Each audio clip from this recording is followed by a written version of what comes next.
Gentlemen in here tonight, as you guys can see, Mr. Jeffrey Neville, Selective Imagery, Roy Bigsby from Down Under, the Australian version of the Nikon Museum, and Kevin Nordstrom from Kevin Nordstrom Photography. How you guys doing? Good. Doing well. Really good.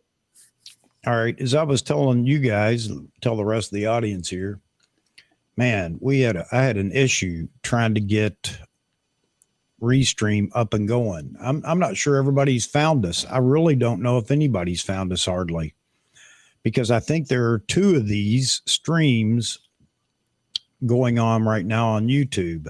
I have no idea. That's how bad it got. That's how much of a problem it was. So let's see if everybody migrates over here. Caesar, there's an invitation in your email. Yeah, he just mentions he noticed there are two streams, just like you said. Here we go. I have no idea why. It made me log in again. And when I logged in again, I noticed that it left two streams over on YouTube. So I don't know what's going on. Hopefully everybody will find us.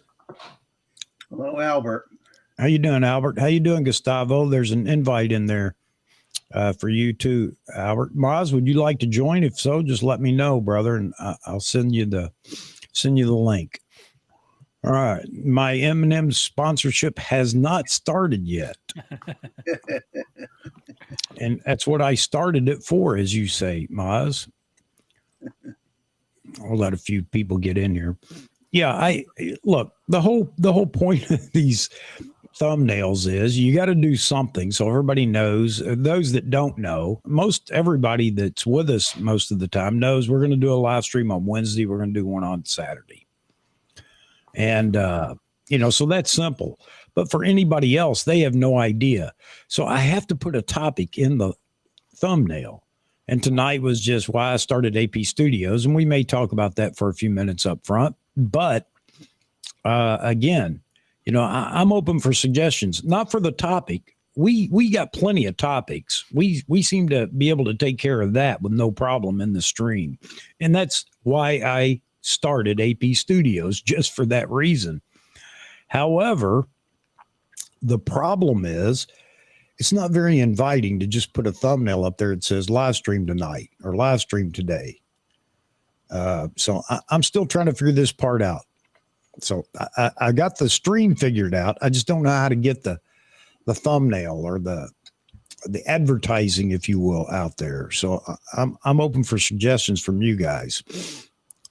Don't look at me. I just stumbled on the site. Yeah, Roy never heard of you before, Chuck. He's never been here before. This is his first time.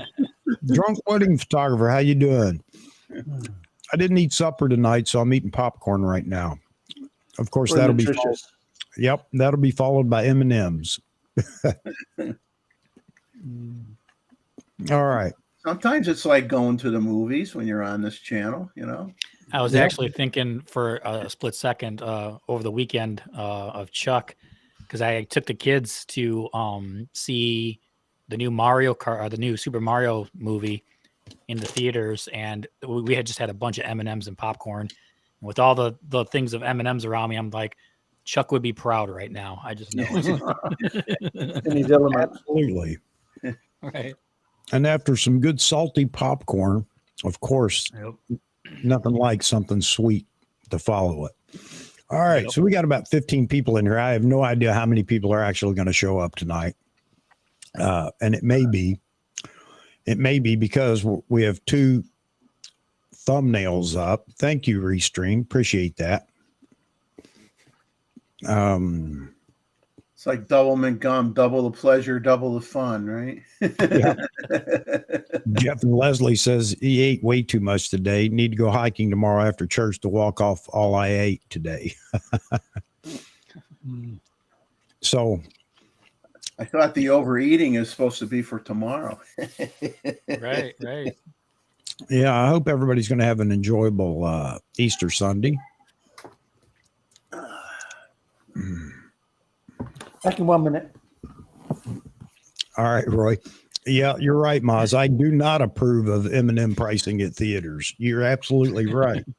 Nor do I approve popcorn pricing or soda pricing. It's crazy. We have a drive-through, a drive-in theater that's still next to my house. It's always nice to see those where you can still smuggle some food in, some of your own stuff. Oh yeah, man. I grew up on drive-ins. Yep. That was the affordable option for my mom. We couldn't afford to go to theaters and everything. Of course, then when I was young, there was only one theater, I think, in town, movie theater. Oh, wow. But we had plenty of drive-ins. Spent many a late Friday night, Saturday morning, falling asleep in the back seat of the car while the movies ran. Yep. Jeff and Leslie are doing the double Easter meal celebration. I remember that with my side of the family and my wife's side for Thanksgiving and Christmas and everything. And sometimes you would go the same day to both houses that would have the time separated. You'd end up having 2 meals in the same day. Yeah. ATR Bear, Ted, how you doing this evening? All right, so we got a few people in here. Hey, let's just chat around about why I started this channel. And of course, we're going to move on to all the other topics that we're going to cover tonight. Way too many for me to even think about right now, because that's what you guys do over in the chat. And that's the best part about this, is you guys drive the train on what we're going to talk about. But let me get my piece out of the way, I guess, since I put that in the thumbnail. I started this channel to do exactly what we're doing right now. The one piece that I have not figured out yet, so that just tells you I went into this with no idea what I was going to do. But the one piece I haven't figured out yet is the thumbnails. And, you know, this is a live stream about, you know, we said it before, it's the old Jerry Seinfeld episode, a stream about nothing. But it's really about everything. We don't have a particular topic we start with, unless there's something big going on in the news, in the camera world or whatever. But we don't have a specific topic that we start with. We just kind of make it up as we go. But that was my intent. So that dovetails right into why I started AP Studios. I've told this story before. There were many times over the last 15 years where I would ask a question on a video, and there were very few live streams, 10 years ago. Matter of fact, there were almost none. Very seldom would anybody do a live stream. But I would ask a question, never get an answer, never get anything back from the individual. And I understand that for people that get 400 or 500 comments on a video. However, some of the videos that I commented on or asked a question on, they only got 10 or 15 comments, and they couldn't find it in themselves to answer that comment or that question. I didn't make comments really back then. I would just ask a question because I was learning a lot of stuff, 15 years ago, jumping back into photography and everything. So it kind of perturbed me, why can't people answer a simple question? So that was one of the reasons that I thought, maybe I'll start a channel, but I didn't know what I would do or how I would actually start that channel. I tried it 3.5 years ago, and there's a couple of the old videos. I got rid of most of them, but there are a couple of the old videos that are still in the, not in the playlist, but on my homepage, my channel page. And I thought, this is a lot of fun. Then I got busy again, walked away from that because I got busy with too many other things going on, and came back with a vengeance with a live stream. And everybody told me live streams won't work on YouTube. And I've had to discuss this with so many different people that wanted to help me out by telling me all about YouTube, what I had to do, the algorithm stuff, which nobody really knows. Some people just guess. And everything else. And I tried to explain to everybody, I'm not here to become a million subscriber influencer. I'm not here for the money, and as time went on, of course, everybody kept on about the money. If you do this, you do that, you put this thumbnail up there, use clickbait, use whatever. And again, I couldn't figure out how to tie any of that. Not that I wanted to do it, but I couldn't figure out how to tie that into a live stream. Then I got a lot of flack about, the live streams are too long, blah, blah, blah. Live streams aren't going to make any money on YouTube. We had to go back down that path. And I kept explaining to everybody, well, you know what? I'm going to do this. I'm going to see if it works. And the only reason I'll stop it is if I quit having fun. And I haven't quit having fun yet. So that's what it's all about for me, providing a place where everybody can just go and talk about whatever they want to talk about. Ask questions, not of me, but of all the people, you guys that are on here right now, on the panel right now. Ask questions of others that are in the chat. And we have built up an international community here now, and it's fantastic. And there's so much information that is passed over there in the chat. I had hoped that's what this channel would turn out to be, and that's what it has become. So that's why I started it. A place for everybody to light, the bar where everybody knows your name, however you want to put it, but a place where everybody can go and talk about photography. The other incidental piece is my wife can stand about 2 minutes of me talking about photography, camera, lens, whatever. That's it. You're lucky. Yeah. That's 2 minutes longer than I get. So I wanted a place where I could go and talk to people because, you might find one or two friends or whatever, but they don't want you calling them every, 2 or 3 times a week to talk about photography. Anyway, the logical choice was, let's start a live stream. Let's make it about nothing. Let everybody just come and join, not worry about giving people airtime, putting them on your channel. And I know that's a big deal for a lot of YouTubers out there. Why would I give somebody else my airtime in my videos or whatever, or on my live stream? And the other thing is there are no live streams. I mean, even now all of a sudden there are people that are trying it, and I think they're doing well. But where do you go? What live stream can you go to on YouTube if you can find one that'll even pay attention to you? What live stream can you go to where the host will invite you to come on the show live? I don't know of any. And you guys here have that opportunity. And I mention it every night. It's always in the description, in the thumbnail. If you would like to be on the show, by all means, send me an email. Send me the link, and I'll do it in a heartbeat. I went on my channel, but I still had the circular fisheye on the camera, and I forgot. Oh, man. So anyway, that's a quick down and dirty why I started AP Studios. But I really started it for you all as much as I did for myself. And here you are. And the other night, it's been a couple of weeks ago, I think we had like 9 people in here on the panel.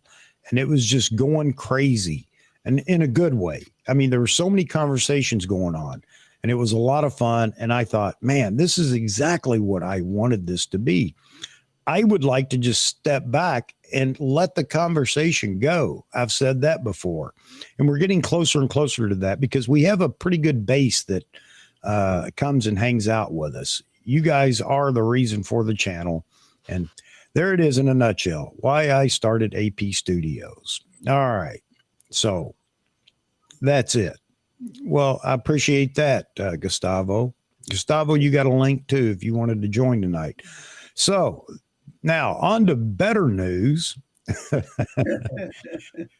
Mr. Roy Bigsby got his Z9 back. Oh, all right. Yeah, it took nearly 6 months. 6 months. I'm telling you, I know it seems like every bit of that to you, but it doesn't seem like it's been that long. Maybe I've just been too busy with stuff. I don't know, but I'm sure it feels like it's been longer to you. If you have to wait that long, they come first. If you have to wait that long, they should give you a lifetime warranty, my opinion. Right. You know, As a Sony, it'd be obsolete by now. yeah. Well, there'd be 5 new models that would have come out in 6 months, right? Yeah, it would. Okay, folks. So what's on your mind? Let's get it going. Mazman made a comment here. I had not gone on Nikon rumors the last couple of days. He's saying it's buzzing today because the Nikon sites in other countries display a count of cameras that's incremented by 1 over the current models. So a planted teaser, I presume. Gee, just get to the point at this point. People have been waiting so long. We don't want some 4-month campaign here, dragging this out. I agree. And I made that comment over in Nikon rumors on one of the many threads that are going about drop the teasers, just announce it and be done with it. And everybody was just chewing me up about it. They want the teasers. And why are we in a hurry? And well, because we haven't had a camera in a year and a half. I don't know. Maybe. I don't know.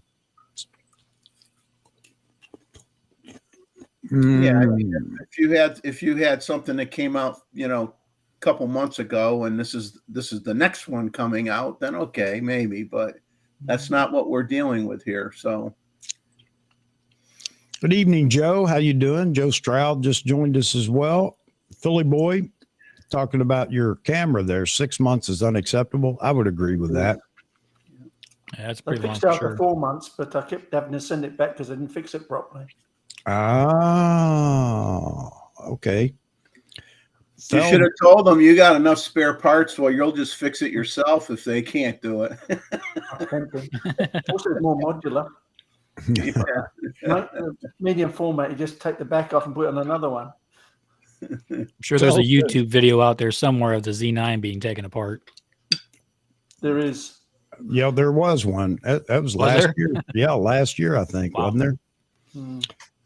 Phil got his grip for a Z6 II. He says it's great. Feels like he has a Z9 now. Congratulations, Phil. All right. A lot cheaper. Grip on a mirrorless. It makes them feel like a real camera. Yeah.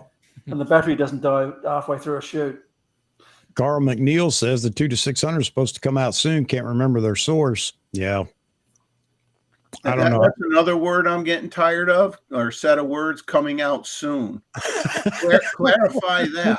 Soon is 3 months, 6 months, 9 months, this year, April of 2024. I mean, I don't know. I mean, just man.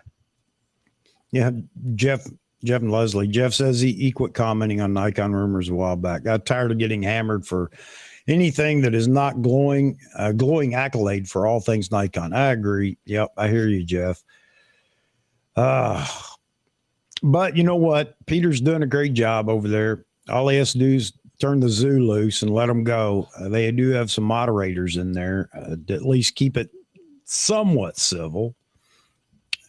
Actually, a couple of them are a little hostile, if you ask me.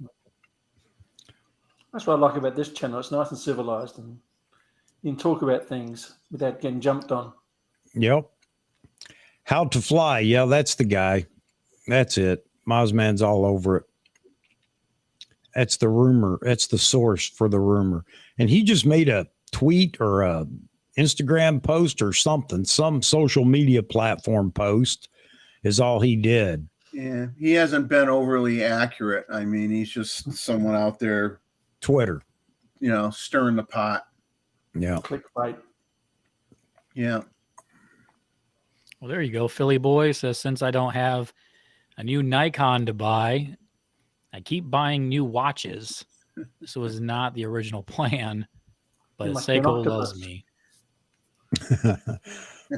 Martin, how you doing? Good to see you in here.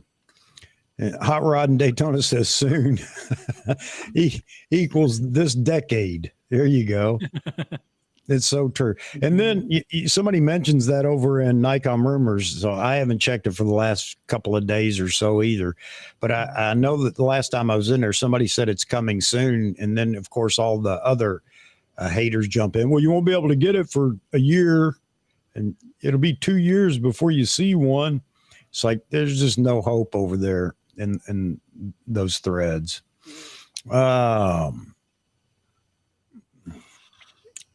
John, how you doing? I know you're in Hong Kong, buddy. Hey. John, how much weight have you gained? Because if you guys don't follow John on Instagram, I'm on Instagram, don't even check it. If you don't follow him on Facebook, you need to. John has posted every possible combination of food you can purchase in Hong Kong and talking about how great it is. John, this has been going on for 2 weeks, man. You must have gained 50 pounds while you've been there. All this food that you're posting. It does look good, though. I will say that. He should be tapping in live here and giving us a preview here. Yeah. Interrupt and say this is the John Ishii Food Channel interruption for 10 minutes and show us all the food. There's your sponsor there, Chuck. It's been one picture of food after another, and I mean it does look good. I'd love to go to Hong Kong. I wish I could.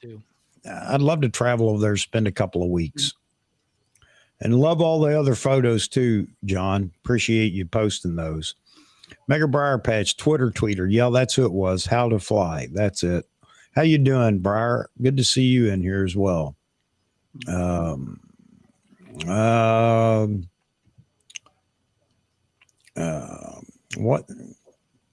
you do, Mozman? Oh, I just bought is it a 1010 watch dial to make a Speedmaster clone of the Moon watch. Okay.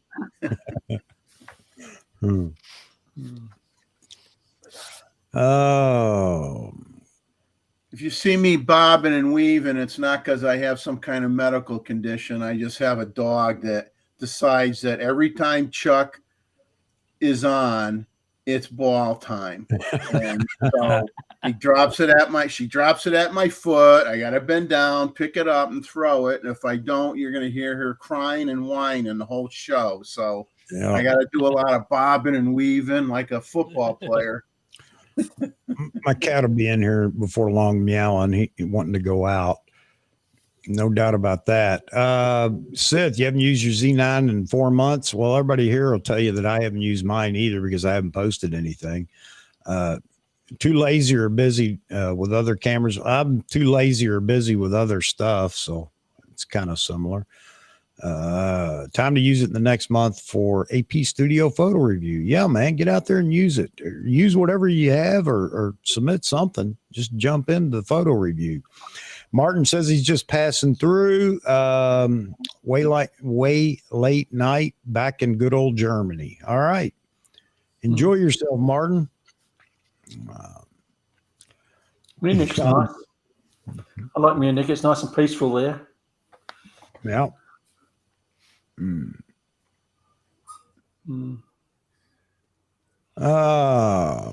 like a Z9 though. It's a truly exceptional camera. I used the Z6 and the D850 for a while, and it just wasn't the same.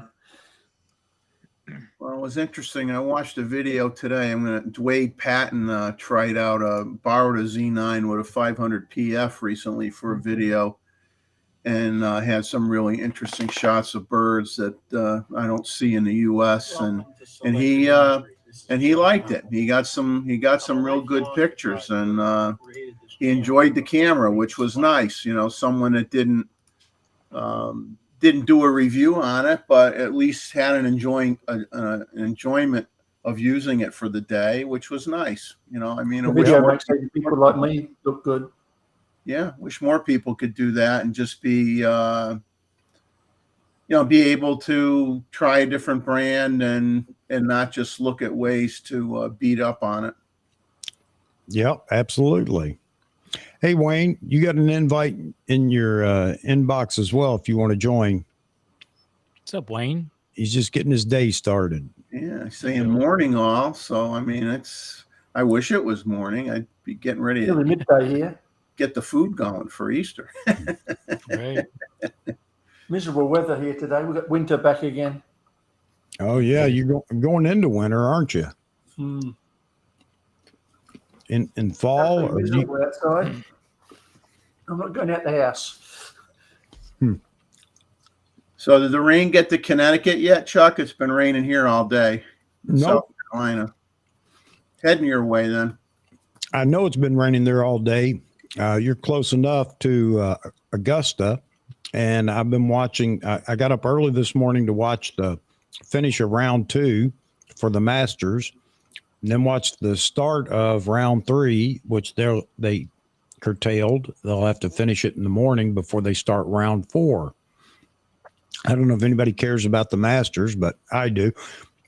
I'm not a golf fanatic, but I do love watching the majors. I just saw a clip that blew me away, that people were very lucky they didn't get hurt or killed by a tree that fell down. Yep. Well, Yep. Bad weather. Some real Tree bad killed weather. my last car. Fell across my car. Oh, yeah? Painful. Wow. Like that car.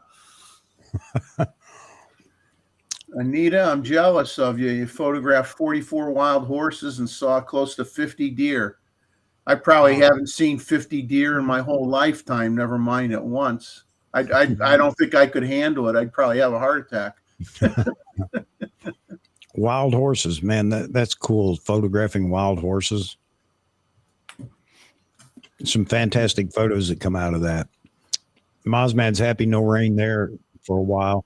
Yeah, you guys have been inundated with rain, which is hard to believe out there in California, Southern California as well.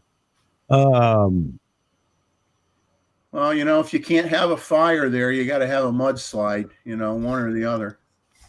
Ordinary filmmaker. Simon just dropped a video, says Nikon Z8. Is Nikon teasing us? I got news for you, Simon. They are.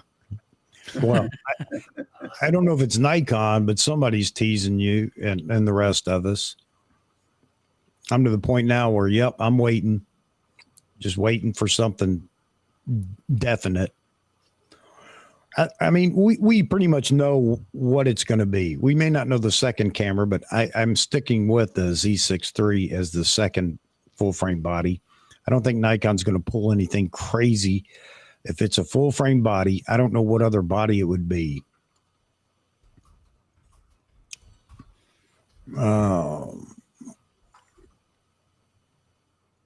So,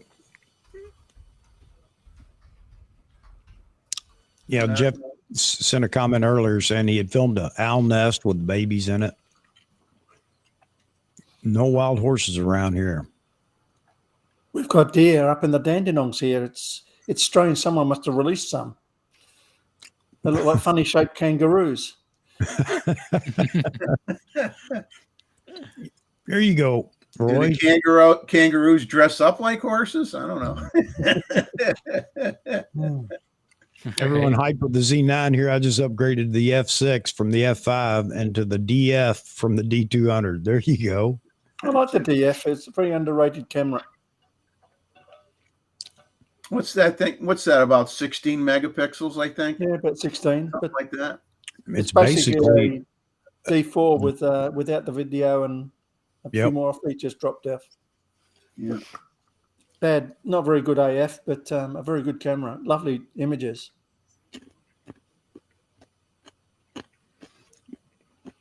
All right, guys. What do you want to get into tonight? I'm waiting for someone I to come hope up with a Anita problem. shares. I hope Anita shares a horse picture when you have the next photo review.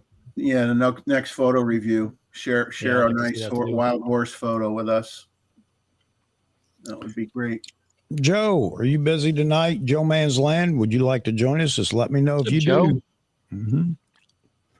What size sensor resolution for video would you all like to see in the Z6 III feature? See the Z6 III feature. Don't ask me. I'm still using the Z6 one. Yeah, I mean, I don't know. I'm just so happy with what I have that I can't see where I personally would be drawn to anything over 61. I know that everybody's going to want to do that, but to me, you start to get over 61, I'm going to go buy a medium format camera. Medium format, yeah. Yeah. No, for the Z6 III though. Yeah, I know. I mean, they may. I guess we got to wait and see. Whatever they don't do on the Z8, they might put in on the Z6 III. If they do 61, if they do 45, on the Z8. They might do 61 on the Z6 III or the other way I hope around. not. I don't know. Best thing about the Z6 series is the low light and the dynamic range. Yeah. If it loses them, there's no point having it. Yeah, I'm thinking 33-ish, somewhere in there, megapixel for the Z6 III. And as far as video goes, if they'll just do 10-bit internal, and then they can go wild with whatever else they want to go with. But I think that gives the, that's in a lower priced body that a lot of people can afford, and it entices both photographers and creatives that want to do some video stuff. That would suit me. As long as they don't overprice it like they did the new Sony. Yeah. I mean, do 4K 120. I don't know if you need to. I don't think they need to do 8K at that price point. But if they do 4K 120 or 4K oversampled 6K or something like that, but I don't think they need to. Well, you bring up a they're going to do what they want to do, but I don't know that for that price point they're going to throw 8K in there. What you got there, Roy? An F5 and an F5 digital. An F5 digital, yeah. Kodak. Mm-hmm. Wow. That back's still working for you? That digital back still working? It's not a back, it's built in. Built in, okay. We had our professional photographer where I worked, for doing promotional photos or for the company and stuff like that. He had one of those a long time ago. That was their go-to in the department. Gustavo says, spring is underway here in Colorado. Hummingbirds should be arriving in a week or two. Those are some cool birds. Yeah, I haven't seen any here. It's way too cool yet, I guess, for hummingbirds, but I haven't seen any. Mr. Wolf, how you doing? What was I going to say? Daggone it. So Sony folks, has anybody been enticed by the ZVE1? Because I've seen some videos out there. I haven't really watched any of them, but I've seen there's been quite a few videos out there, and a couple of them are why you don't want the ZVE1. And I was just curious if you guys had followed any of that. It looks like it's an action-packed camera. It's a Z30 on steroids. Yeah, price-wise too. What is it? Yeah, I think it's only like 12 megapixels, right? Yeah. So obviously it's video-centric. Yep. Yeah. Oh yeah, it's video-centric, no doubt about it. No EVF. So, right. Yeah.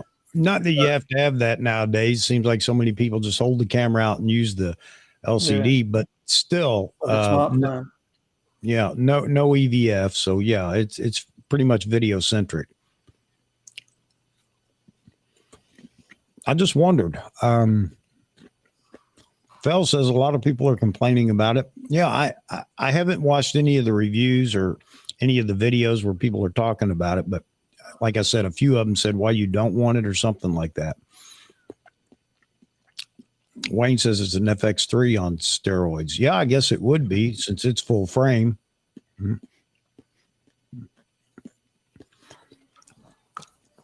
So I still got to say, it looks like a cool camera.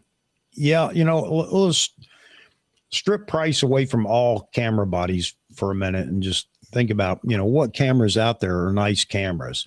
I think, yeah, I understand that price does have something to do whether you're going to buy it or not. Yeah, as Roy holds up his Z9, but that E1, I don't know, it looked pretty cool. And I would say if Nikon, now see, you got a lot of Nikon shooters that are going to jump all over. It's an EV, we don't want blah blah blah. If Nikon came out with that camera, then they'd all be, it's the greatest thing since sliced bread. Nikon should build more of them. More models of this. Roy's been missing that Z9 so long, I think he's going to be going to sleep with it tonight. I already have. Under my pillow. Under the pillow. But I think most cameras do a pretty good job these days. It's just Mhm. a pro level camera makes everything quicker and easier. Yeah. I said that a long time ago, talking to somebody about, why does it cost so much? I had, I think the D4 at the time. Well, it's only 16 megapixel, blah, blah, blah. Why is that so great? I said, well, first of all, it does have its own look. You got to admit the D4 had a beautiful,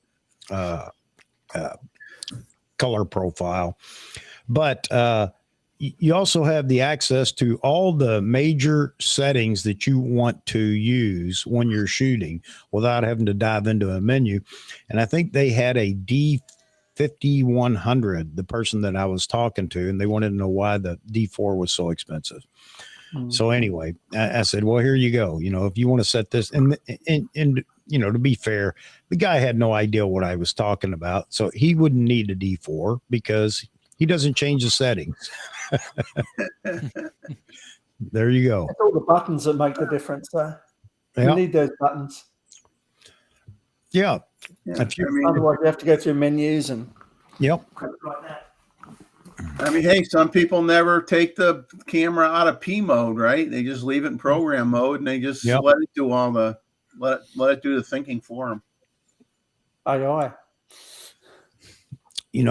Well, we're on the video cameras right now.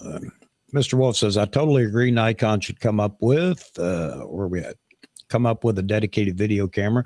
I think a lot of us are in agreement with that, Mr. Wolf. The question really is when. And I think too many people want it like tomorrow.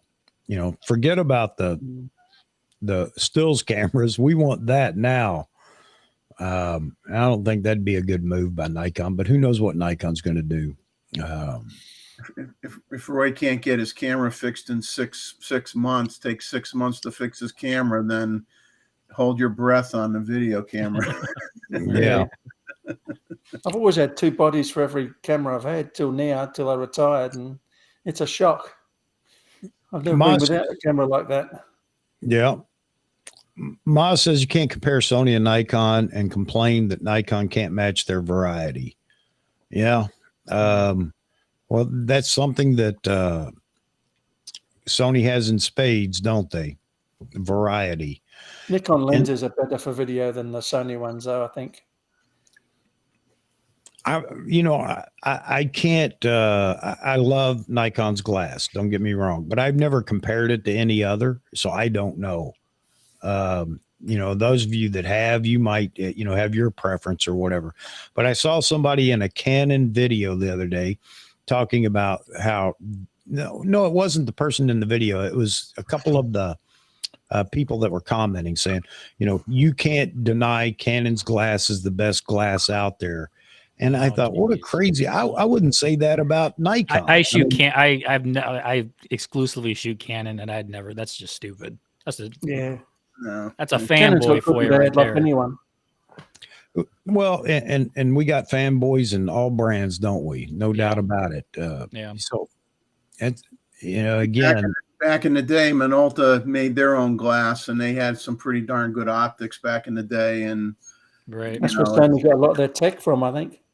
Yeah, I mean, they one of their advantages was I'm sure they got most of the engineers that worked on Minolta were glad to keep their job and go work for Sony. What do they care what the name is on the building as long as they have a job? Gave them a leg up, didn't it? John Ishii weighed in on your comment here, Seth, at Martin Hild. Fuji X-H2S serving me well for lighter camera, but packs a lot of punch. He's got the Viltrox 75 1.2. Got some really good shots with nice bokeh. Yeah. It's funny, nobody wanted 1.2 lenses. I don't need 1.2 lenses. Nothing's in focus and blah, blah, blah. I mean, obviously, these are people that never shot one. They had no clue, but all of a sudden, even third parties picking up on this large aperture glass. You notice that? Oh, I think people thought, I think we all maybe made the comment on your show, Chuck, yourself included. I know I had commented that I thought that Nikon would not be diving into the 1.4 glass. They would concentrate on the 1.8 and the 1.2, and sure enough, Sigma pops out three lenses for the Z mount, and they're all 1.4 lenses. So how about that? Yeah, exactly. And Philly boy just said Sony must have 50 different cameras by now. I don't know how many they have. And I'm not picking on them when I say I can't keep up with the models. I'm always using the wrong model number when I'm trying to talk about one of them. But you know what? Again, I'm different. I like it. You know, if Nikon could do that, I'd be happy with that and keep up with all the models or whatever. But you know, because Nikon can't do it or won't do it right now, you got all the people in the Nikon camp. Well, I'm glad they don't. Why? Why are you glad they don't? Yeah. Why are you glad that that's Nikon an oxymoron. That makes no sense. Yeah. Why are you glad Nikon doesn't build more cameras? Please elaborate. Right. You know, but yeah, I'm okay with it. You know, if you can't control your spending and that's what you're afraid of, you'd have to buy every model. Well, you know, you got a bigger issue than Nikon building more camera bodies. So, yeah, I like the idea that Sony does that.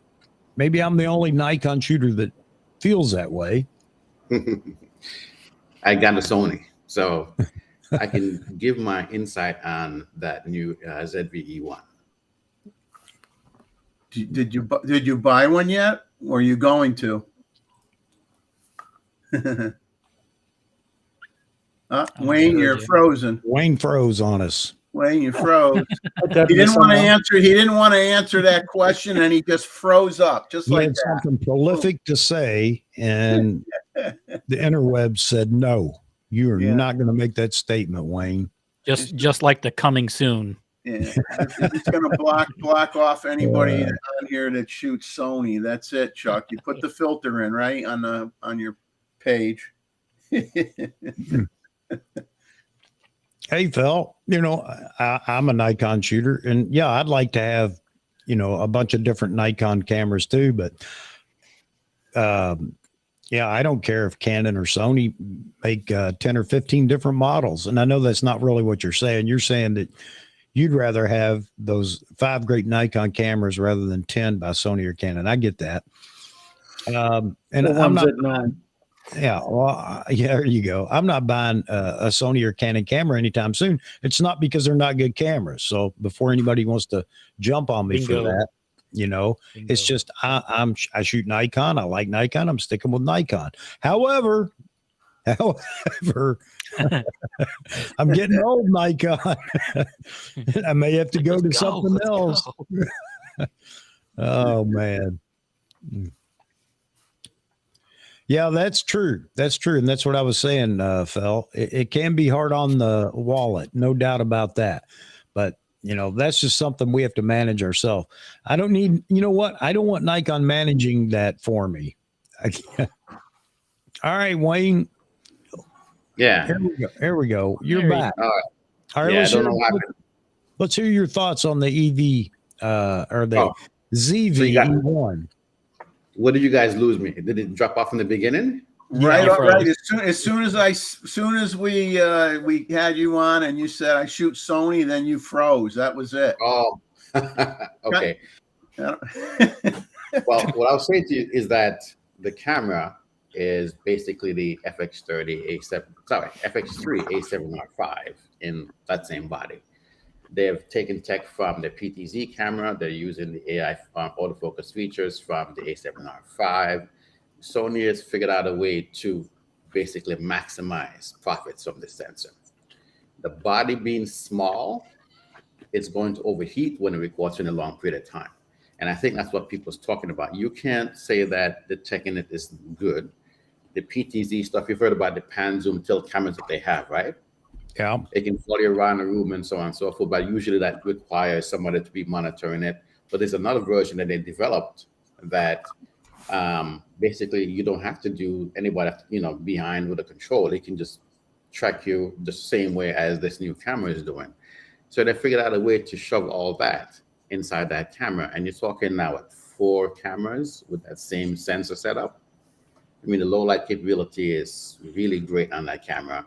And as far as a 4K, you don't need more than that. The 120, they say summertime, but I think they're trying to sort out the heating issues. And people are saying that if it's been shot for a long period of time, it's going to overheat, which you would expect. The body's thinner than the FX3, FX30. There's no fan on it. So any long period of, 4K recording, it's going to cause some issues. But when you think about the young generation that are going out and like, let me take a quick video of this, let me take a quick video of that, they're not usually shooting for any long period of time. So that's fine for those folks. But I think most people, because of the additional stuff that they've seen inside of it, they want to go out and buy it. Price point, they say, no, it's too expensive, but the tech is like, okay, this is awesome. But they're not thinking about the fact that what Sony is doing, and at least in my opinion, they're introducing you to their PTZ line and other cameras, so you can get more people to look at those things. So this camera is great. It can do this stuff, but it's more entry level. Now, if you want this extra stuff, we have something for you that you can use, and maybe we'll put it in one of our new cameras coming out. So they're basically making money off of this sensor, but also pulling in people to come in and say, hey, we want to get to Sony because this thing is great. Yeah. How do you feel about it? Is it something you're interested in, Wayne? No. I mean, if it wasn't, say, the FX3 body, yes. But to say it's going to overheat for some period of time, then no, it doesn't work. Because I've, in utilizing this camera, it doesn't overheat at all. When I shot with the A7R5, like I was recording something a couple of days ago, and I usually do like a one take thing, 20 minutes or so, and then I chop it up and then put it together. The camera was hot, and it was only 4K. All right, and even though people say it can shoot for a long period of time, it doesn't shoot as long as a camera with a fan on it. The grip was hot, the back of it was hot, and every time I record with it, I make sure I pulled the monitor off the back of it to allow it to some air to get back there. But for video, you definitely need something with a fan, and that's one of the things I've been realizing now that I've been shooting video. I know my Z6 would overheat when I use it. Go ahead. Yeah. No, I was just thinking, I'm wondering why they didn't put a fan in that camera, because nobody was going to complain, because that's not, you're not going to have photographers saying, I don't want a fan in a camera, blah, blah, blah. That's not what that's not who the camera was aimed at. So right. I wonder why they didn't develop that with a fan. It's cost. You already have the FX3 with a fan. I think they're probably going to come out with something in the line of the FX3 that's going to have similar capabilities, the AI chip, the tracking and all that stuff. But the price point is something that many people aren't going to afford. So they have to figure out some way to get, the younger generation to get one of these things. The tech is great, but if you're using a room that's cool, it's fine. If you have a cooler room, and put some kind of cooling on the back of it, it'll be okay. But then when you're talking about a long recording, it's going to cause some issues. And that's what a lot of people don't think about. Am I going to utilize it for a long recording period? And a lot of people will say, hey, I think that's my B cam and I can stick it off to the side. And, because I thought about doing that. I'm out in the field, I'm shooting something, I stick it on a tripod, I can go from left to right. The camera will track me as I'm walking left to right, and record me. But I in Southeast Asia was hot as hell. You got to explain that for some people, because they don't understand what we're talking about, or I'm not talking about. But it's not the camera is tracking you; it's the sensor is tracking you. Yes. Because when we say camera, people think it's turning. Camera's not moving. No. So you still got to be within the frame of the camera. It's not like you walk outside of the frame and the thing goes, oh, I'm going to catch up to Wayne. It goes to a cropped feature that then gives it the latitude to be able to move around on, within the framing of the sensor. Yeah. You shoot wide. Yeah. You give yourself a lot of room. You click on the screen and you basically like, I'm going to be in this little center area here. You get out there and it starts to track you. As you move around, it can track you. The only person that I saw demonstrate that when it first came out was Kai. Kai demonstrated it when he was shooting it for the day, playing around with it. And it looked like a cool feature, and a lot of people were, blah, blah, blah, and it's hokey and yada, yada, yada. It's the first iteration of it, gentlemen. It'll only get better as things continue to move forward. It will. I mean, they've shown it in the PTZ camera. I saw that video when they announced that thing, and I'm like, that is awesome. But the camera's expensive. Well, it weighs about 10 pounds. You slap it down on the counter, or you can take the base off and you can stick it on a tripod or something. It works well. This is stuff that they designed to use for movies. It's similar A7. Well, and that's the point I made, Wayne, talking about it early on, is everybody was, I'd never buy that. Of course you wouldn't. I never would ever think of you buying it. I did. It's for a particular audience. You're not part of that audience. You don't know what they will buy or won't buy because you don't know anybody that's in that market. So all the people saying, well, nobody's going to buy it, it's priced too high. Yeah, it's priced a little bit higher, but you know what? I've been defending the younger generation. Somehow they're finding money to buy things they want. We're the old stodgy guys, kids can't afford it. Well, they don't get allowances anymore. I don't know what they get, but they get money. And they don't have to be that young. If you think about somebody who say, I left my corporate job, I want to do cooking, I'm in my mid-30s, 40s. I want a camera. I'm not a camera person. I know nothing about a camera, but I want something that when I'm walking around my kitchen and I'm talking about stuff, I don't have to bother my husband, my wife to get back there and follow me around, and then the footage look like crap. This thing can just track me left to right and keep me in focus the entire time. So for someone like that, it's not just a younger generation. I think it's more new people to video. Wayne, don't go there, man. Help me out, man. Help me out here, because people don't understand how many young folks are in video now.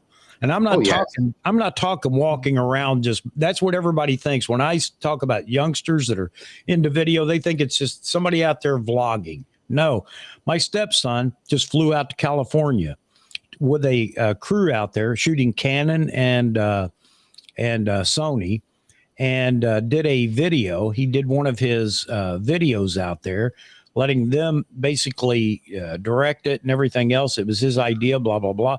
Okay. Tell me again how young people don't have any money for cameras or anything. Tell me again.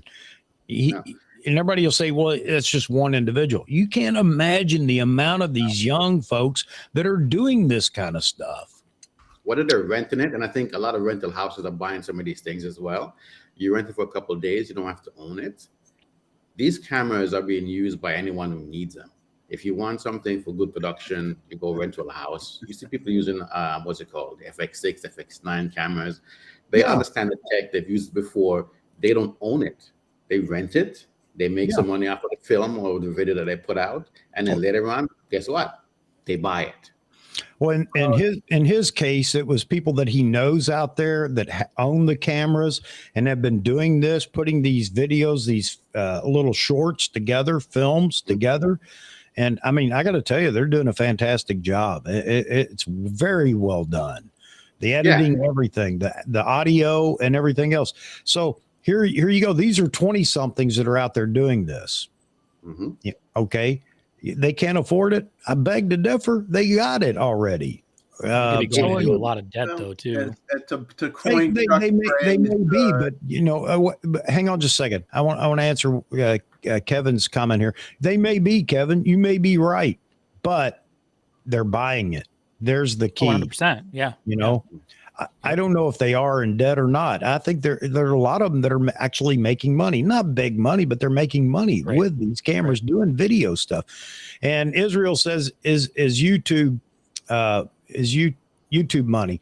I think if you're saying, is it YouTube money? No, very few on YouTube are really making, well, I shouldn't say very few. In the photo video world, very few maybe. But YouTube, there are a lot of people that are making money on YouTube. But I got to tell you, you don't make a lot of money on YouTube when you're you've got to have a huge channel to be making any money. And you know how that goes, Kevin. You're monetized. Yep. You paying your rent with it? I've lost a lot of money. It's enough money to feed the fish in his fish tank, right? You know what? Yeah, fish tank. That's it. A little bit. I'm averaging about $50 a month through ad revenue. That's it. Man, that's cool. Here you go. YouTube hasn't paid for this bag of M&Ms yet. However, your all's generous contributions, I will say, paid for it. Yes. But the point is that, YouTube itself isn't giving up a whole lot of money. I know a lot of people think that there are a lot of rich folks out here, and there are some rich YouTubers, no doubt about it. But they're few and far between. So, yeah. Look at Joe Man's comments. He mentioned owning gear and renting it when they're using it, and there you go. If you can get a contract with a company, or if you do one video for them and it's a corporation and it's going to be viewed by a lot of people, you're going to charge a good amount of money for that. If you're not charging good money, you're underserving yourself. You want to charge a good amount of money because that thing is going to get out to a lot of people. It's going to be used perpetually in the future all over. So you want to make some coin from that in the beginning. And if you get one good thing out there and it gets you started and get your name out, you could say make 20 grand, 25 grand, and then you can go to the next one, and then boom, you're getting bigger and bigger. Oh, here you go. And Joe Mann, again, that's what he does, supplements his income because he actually does. I guess, Joe, you work with video to begin with, and then you use the skills that you have to supplement your own income with freelance stuff. So, yeah, man, video is here to stay. I think that's what Matt Ehrman was trying to say. That's the point he tried to make the other day. Lord knows I've been preaching it for the last year and a half, and I've caught a lot of hate for it too, talking about video. And we don't care about video. Take video out of all the cameras. We don't care. I would think as we age, one thing that we know, we get stuck in our own ways. It's hard to kind of see what the younger generation is doing.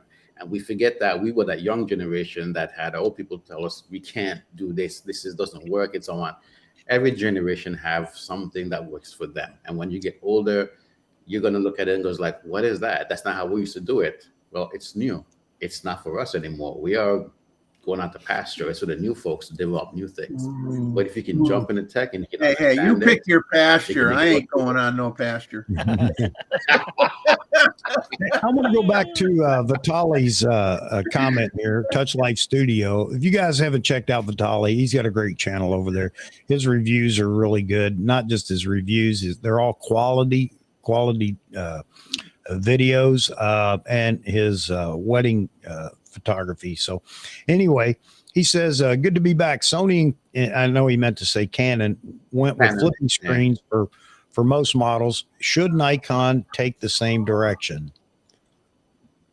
Depends on the price point of the camera, I think, and who the audience it's for. I think for all cameras, they should use this similar screen that A7R5 has. Now that I'm using the camera, I see the benefit from a photography side where you can tilt it up and you can tilt it out. I'll flip it out. So you can have the best of both worlds. Because there are times when I'm shooting videos with it and I'm out in the street and I say, oh, that look like something cool I want to put in the video. And then I don't want to flip the screen out because I have to look off to the side. I'm still in the photographer's mindset where I want to see straight out. Yeah, I can just flip it up and I can do what I need to do. If it's something way up or way down, then I can flip the screen out and then I can, move it left to right, up, down, so I can get a little bit better angle on what I'm shooting. So that was my initial hatred of flippy screens, was the fact that you had to flip it out. It wasn't in line with the lens. Yeah. And I didn't like that. Not that it really makes a difference. I could probably get used to it, but I didn't want to. But now the A7R5, I like the way that articulates. I like it. And you can still go all the way out to the side, flip it around to see it from the front of the camera, which I doubt I would ever use. I shouldn't say I guarantee I won't, because I can't guarantee I won't, but probably never use that feature. But the rest of it would work for me. And then it's going to satisfy everybody.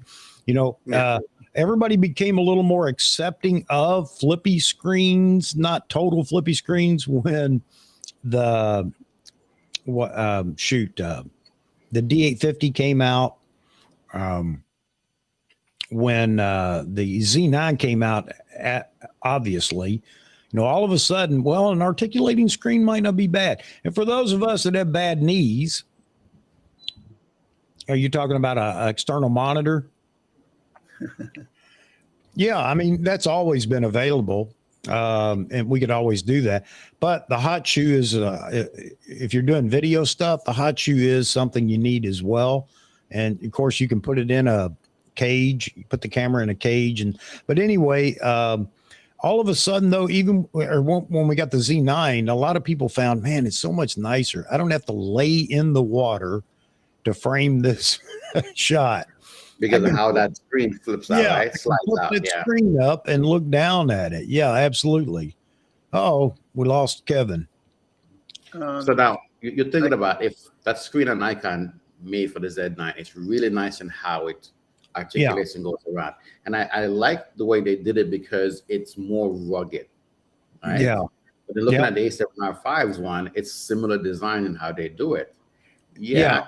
It's not as thick as a Nikon's, but at the same time, didn't Panasonic come out with a new articulating screen system too?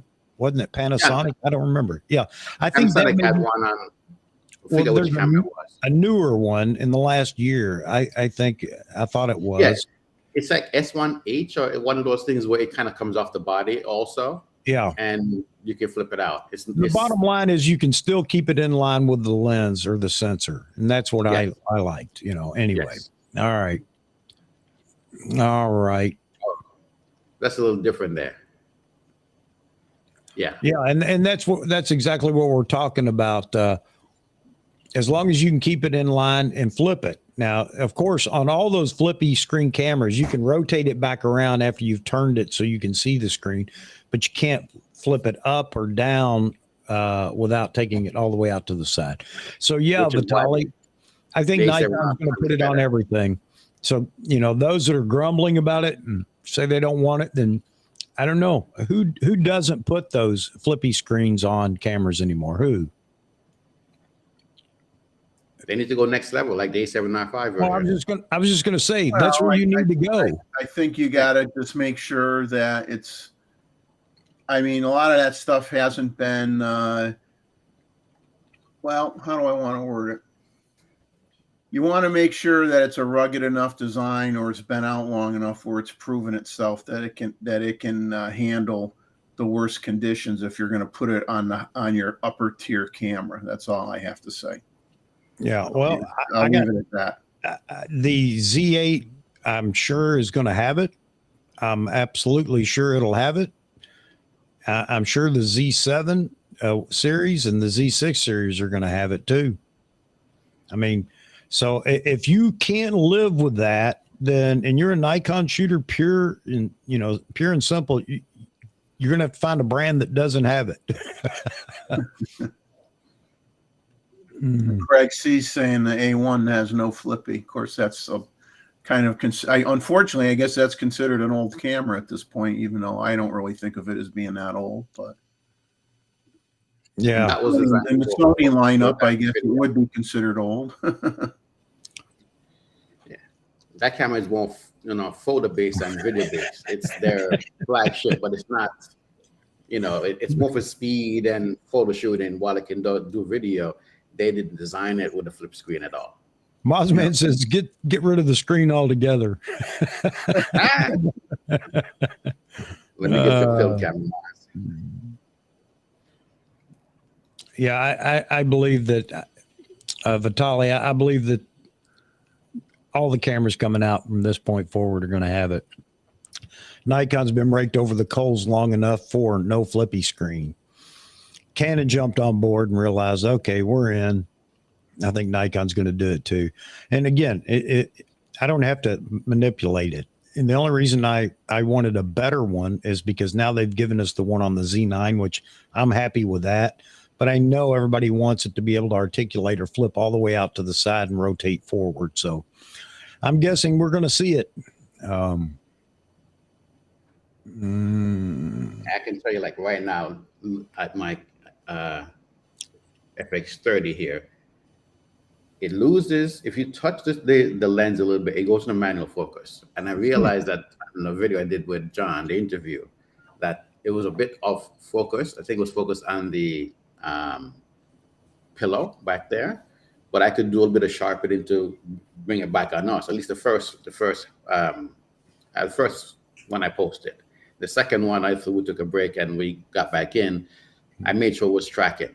But every time I'm recording, I have to remember, if I'm trying to zoom or something from my sitting position, I have to check the screen and say, did it pop over the manual focus? Because if it did, then I'm a bit screwed.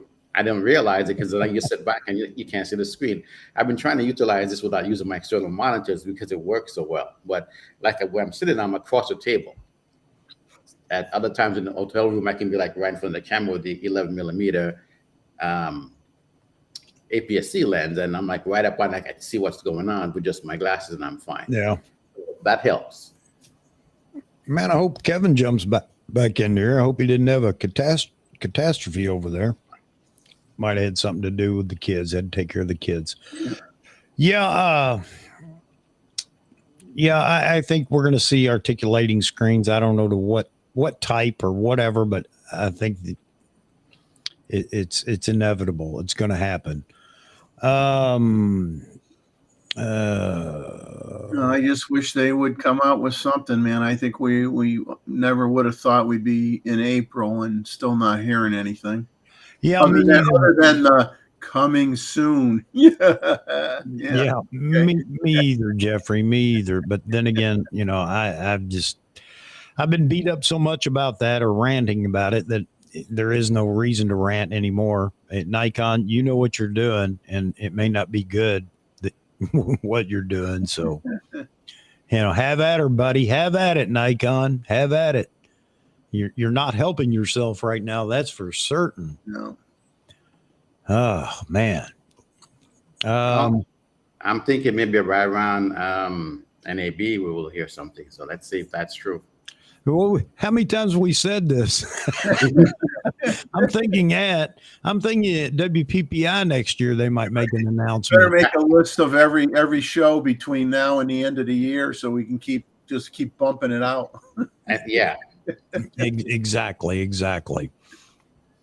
hoping they have a video camera that they're gonna surprise us with. That's the cinema camera. Yeah, and I want to address this real quick. The March Nikon event was a total flop. There never was a March Nikon event. That's the problem. Who said that? There was never one. No, there was never one. There was a meeting to be held in at Nikon.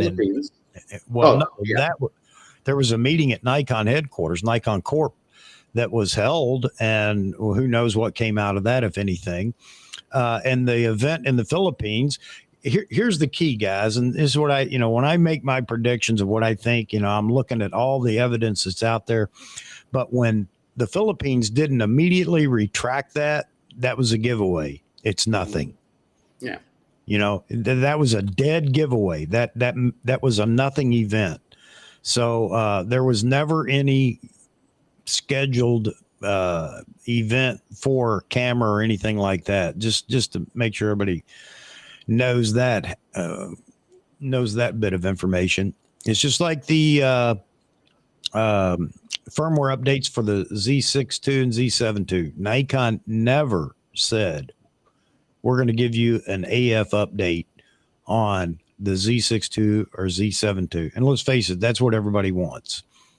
They could care less. I think it's foolish that the people that, no offense to the people that own that camera, but for decades and decades and decades. And, Fuji was the one that kind of started with the firmware updates, upgrades and stuff on their cameras. But no manufacturer, you shouldn't buy any manufacturer's product thinking that, well, if I buy that product, I just know they're going to make it better. You got to make sure you like it out of the box the way it is, because they're under no obligation to ever update it at all. If they do that, they're just being really, really nice to you, and you should be very thankful. But to expect that they owe it to you to do it, they don't owe any of us anything. They could have just as easily with the Z9 came out with a Z9S or a Z9 II and made us pay for another body if we wanted some of those major firmware upgrades that we got. I mean, I consider that we were very, very fortunate that they did that for us for free. Yeah, and I believe there will be some firmware updates, but I think Nikon is afraid to do that right now. I mean, I could be completely wrong, but if you got a better idea of why they won't, then please share it. But let's not put out too much of an update on the Z62 and Z7 or Z62, Z72, because then people might not want to buy the upgraded bodies that we are eventually going to come out with. So sounds crazy, but I mean, that may be what's going on. Why is my computer going stupid all of a sudden too? I don't know.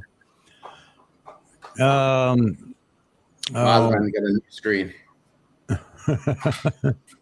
I mean, going back to the new Sony video camera there. I mean, as you say, Chuck, it's not a matter of whether you need it. It's if you want it, get it. You know, that's everybody's individual right to get whatever they want. I think that if you're doing technically, if you want to get technical, if you're doing TikTok videos and YouTube videos, you probably don't. You don't necessarily need the capabilities to put it in those formats for that usage. But if you're doing more high-end stuff and you're providing 4K content to your customer, then that's a different story. But you know, I mean, I'm way beyond what I need to do a video for YouTube. I mean, I don't need half of what I have, you know, for YouTube. But it's nice to have it there if I go beyond where I'm at now. But I personally don't need it right now. Yeah, and that's it. You know, I'm glad to hear you say that and bring that up. Shoot, daggone it. Sorry, popcorn's getting away from me here. I'm glad to hear you say it, Jeffrey, because, you know, that's something I had to get away from, is being selfish in myself. Like, well, I don't want it. Nikon shouldn't do it. Well, it won't hurt me if Nikon does it. It's not going to cost me any more. I think that's the other thing. People think that, well, if they put all these bells and whistles in there, it's going to cost me more. No, the hardware is probably going to cost, well, not probably, definitely going to cost you more than the software and the firmware updates. But why should I take away from what other people want to do? I shot without an articulating screen for the longest time. I know you guys did too. Yeah. So I can live without it. Meaning, if it rotates all the way around, that's the only way that you can look at it. So be it. I can go right back to the way I shot before with just the LCD on the back of the camera. Never flip it out if that bothers me. So yeah, I had to kind of change my point of view, and I've tried to do that over the last 6 or 8 months, Jeffrey. Let people have what they want. Yeah, it isn't up to me to tell anybody what to buy. I mean, that's personal preference, and if you've got the cash, then some people might say, "Oh, you're throwing your money away." Well, if you got it and you want to buy it, then do whatever you want to do with it, man. You only go around this world once, as far as I know. You don't come back and get a second chance to buy all the gear the second time around. You just want to get me in a rant, don't you? With the financiers, the financial consultants over there on Nikon Rumors that decide what I can afford, can't afford. And if you can't afford it, then obviously you don't buy it, obviously, right? I mean, if you can, then not according to them. You may buy it and you can't afford it, and then you're going to go in debt. And then that's that person's problem. It's not your problem. Then you didn't need it, so you put yourself in debt for something you didn't need. And all right. Hello, Luke. Hope you're doing well. How are you on this pre-Easter Eve?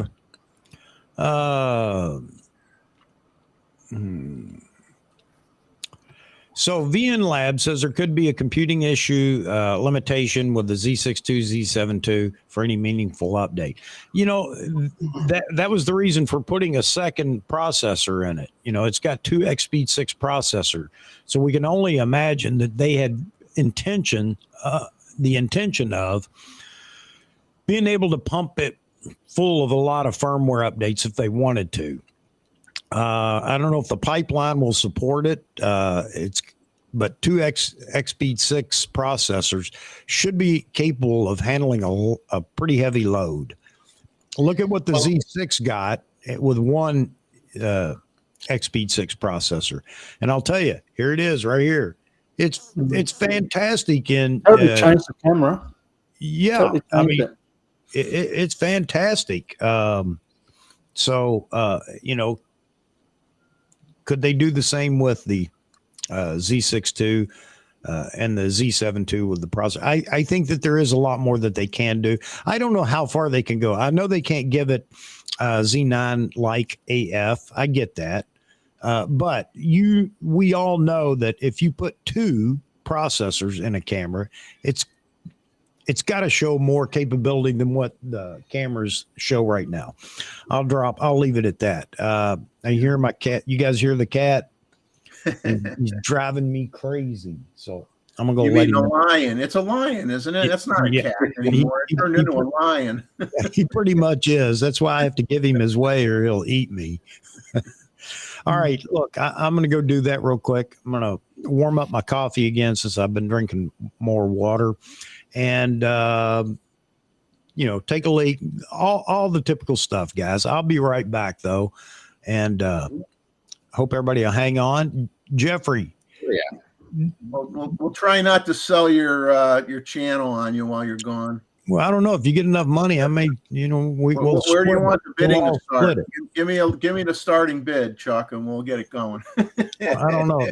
Yeah, I don't know what it would take to buy it, but probably wouldn't be much. All right, gentlemen. First case of M&Ms gets it. What? You're driving me crazy. Go ahead, Chuck. We got it.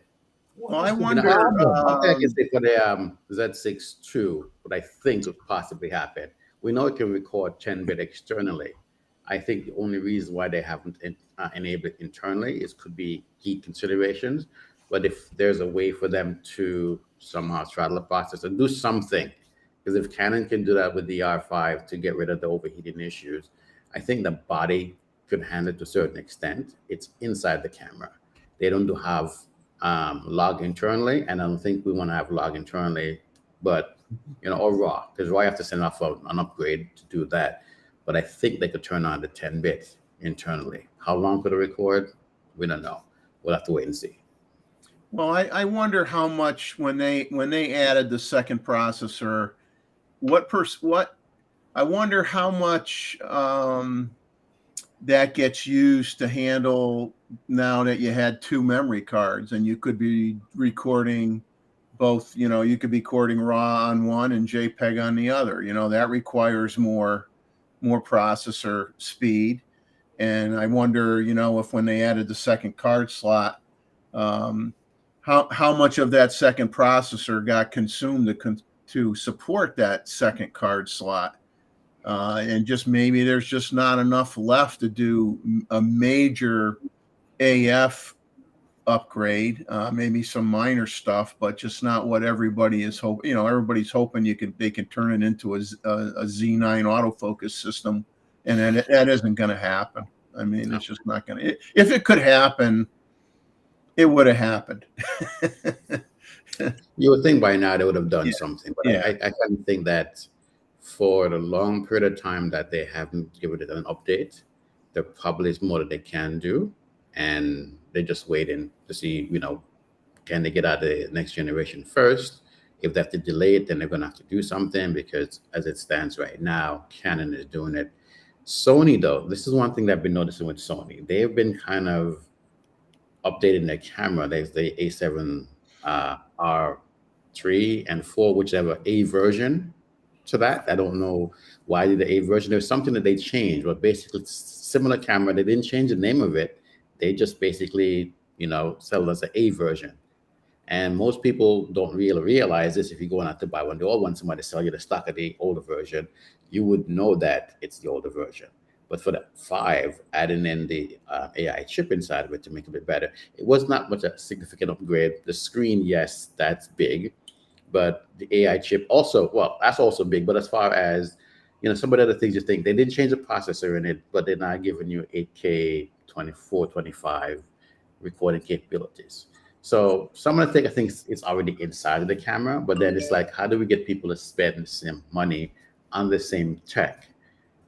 They added something new this time. Well, yeah, that's the thing. They have a lot of models, and Chuck, I know sometimes I say, hey, I worked in manufacturing my whole life, and to me, it is not the smartest thing in the world unless you have a lot of people sitting on their butt that you don't want to lay off. I mean, it doesn't make sense to have a ton of models that don't have a lot of differentiation between them. Yeah. It really just doesn't make sense from a manufacturing standpoint. It really doesn't. No. And so, but then Sony hasn't done a lot of firmware updates either. Nikon has and Fuji has, and Sony has not, unless it was for a bug fix or something. So it's like instead of them giving you a new feature via firmware and not charging you for it, they'll slip in another model that has a couple extra things in it and try to get you to spend the money all over again. And that's personally what I don't like. I think they just have.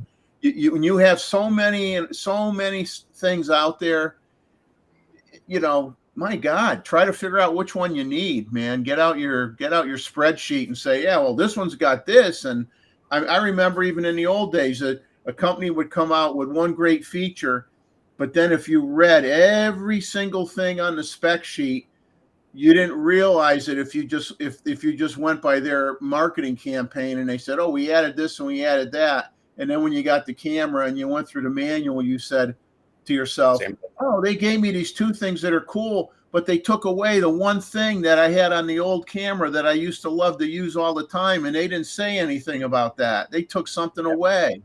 So you got to be really careful. You got to really spend a lot of time, comparing all these models, and drives me nuts. I don't want to be sitting there for, forever comparing every line by line spec and saying, okay, here's how they saved a little money, or here's what they really did, or they added a feature, but 2% of the community is going to want to use that feature and the rest will never use that feature. You just got to do your homework, and the marketing guys for all these camera companies, they're like slick willies out there, they're just going to tell you the good stuff. They're not going to tell you if they took anything away. You got to do your own homework. It's the same thing like in car industry when the chip issue hit. They were taking that, like the Bluetooth functionality, some of the functionality. Remember, they took out of the cars and they didn't mention it until people bought the car and they realized, hey, what happened? My last car had this. Why does this not have it? Well, it's put the chip issue. Then why are you charging me more? You didn't give me like a newer feature set.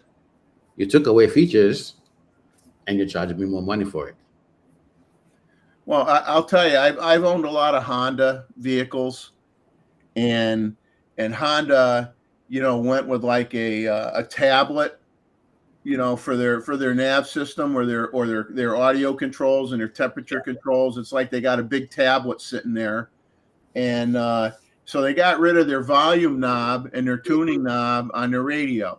So then the next year, they still didn't have they still don't have the tuning knob, but they put the on off and the volume knob back on that tablet looking device, because people wanted to be able to turn a knob to turn their volume up and not just hit a up and down, a plus and minus button on their steering wheel, or hit a plus or minus button on the tablet.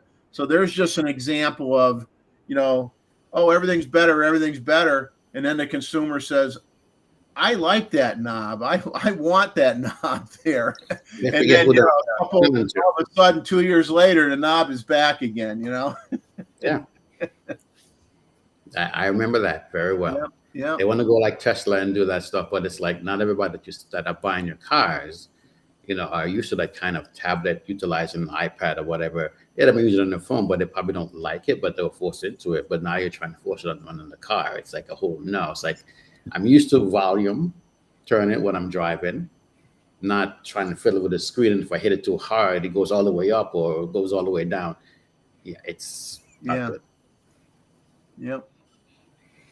It's just like consumer beware, as they say. And the onus is on you as the consumer, because don't expect them to tell you everything. Let you know if they took something away that you may have liked on the last model. You got to do all that work yourself.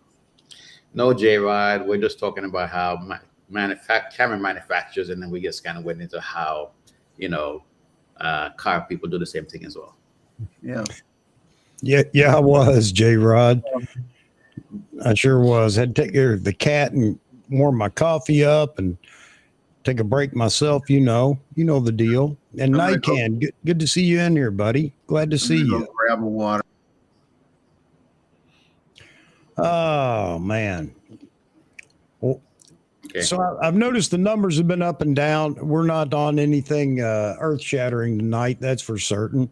But wondering what else you guys would like to talk about. Again, it's what this is for. It's for you guys. I know you were talking about knobs and whatnot. And well, that was about Sony and how they take things out. Yeah. Mm-hmm.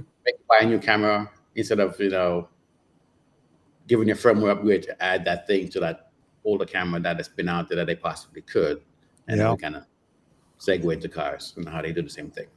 Yep. All right, Nican, good. I'm glad you're doing great, buddy. Good. Oh, man. My popcorn over here. I didn't eat supper, for those of you that weren't in here earlier. So my supper is popcorn tonight, followed by M&Ms, of course. Oh, Roy. Buttons on cameras are better than tons of menus. I'm going to say something here. I've been saying we need to have bigger screens on the back of the camera, because when you think about a lot of the features, the buttons that are on the back there, if you get rid of that, most of those things, you don't use them on a regular basis. You put it in the screen. You want to do a playback? I don't use the menus much. I try not to. I prefer the buttons. I'll just remap the buttons. Yes. Yeah. But now you're thinking about, I'm going from the video side of things. And when you think on the back there's a playback button, there's a drive button, what else? I think when it's coming to look at. But there's a couple of things there that where the wheel is that you really don't need. So I'm saying for like on the video side, using this FX30 as an example, they put the multi-directional control on the top of the camera. And I was like, why the hell would you do that? But then when I started using the video, I realized, well, it makes sense because you're holding the camera almost like at waist level with the screen out, or if it's a little bit higher, your finger's up there, you can use your thumb to move things around. But in video, you're not moving to try to track anything. You just to center it on something. The camera's in autofocus continuous, autofocus auto, where it's tracking stuff. And then if you want to select a person for it to track, you can do that. You don't have to go to the back of the screen, especially with these screens that are flipped out to the side. So that's a thing there. James, I thought let's see. I got some great shots today with my 1-400 that Chuck made me get. Okay. Uh-oh. How was that lens? Yeah. It's funny. I used it the last time I went out. I mean, I only went out once this week because the weather has been so wacky down here. But I took the 1-400 out and I brought the 1.4 TC with me, and I put that on for a few shots. But I really like that lens. That's a real nice lens. It is. It is a nice lens, and there have been some hate on it, from some people that have reviewed it. Well, it's not. Yeah.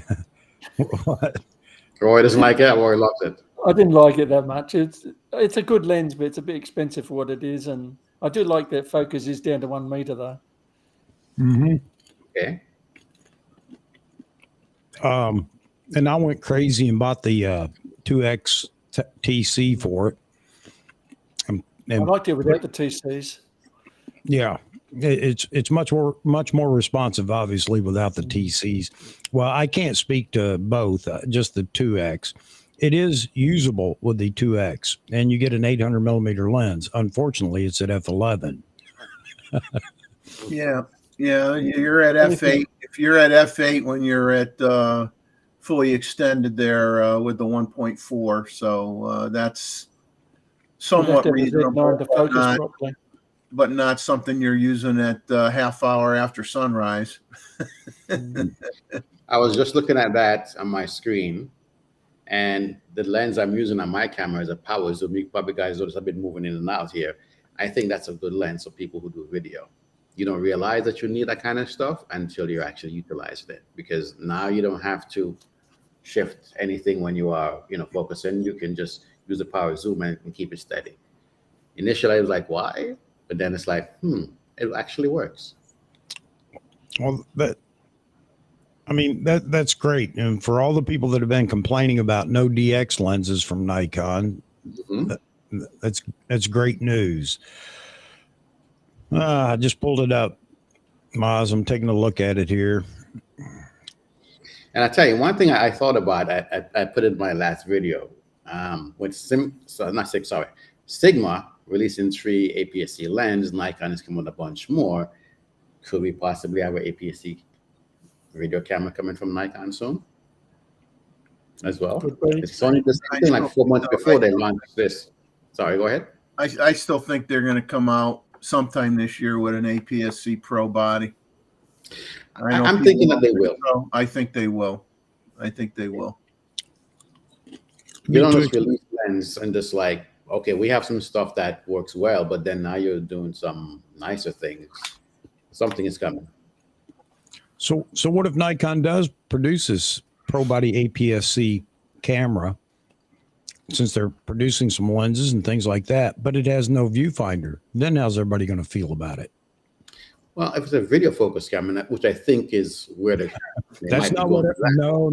I think it'll be. Everybody's it'll have a viewfinder, but it'll still. You think everybody's looking for that for the Z90?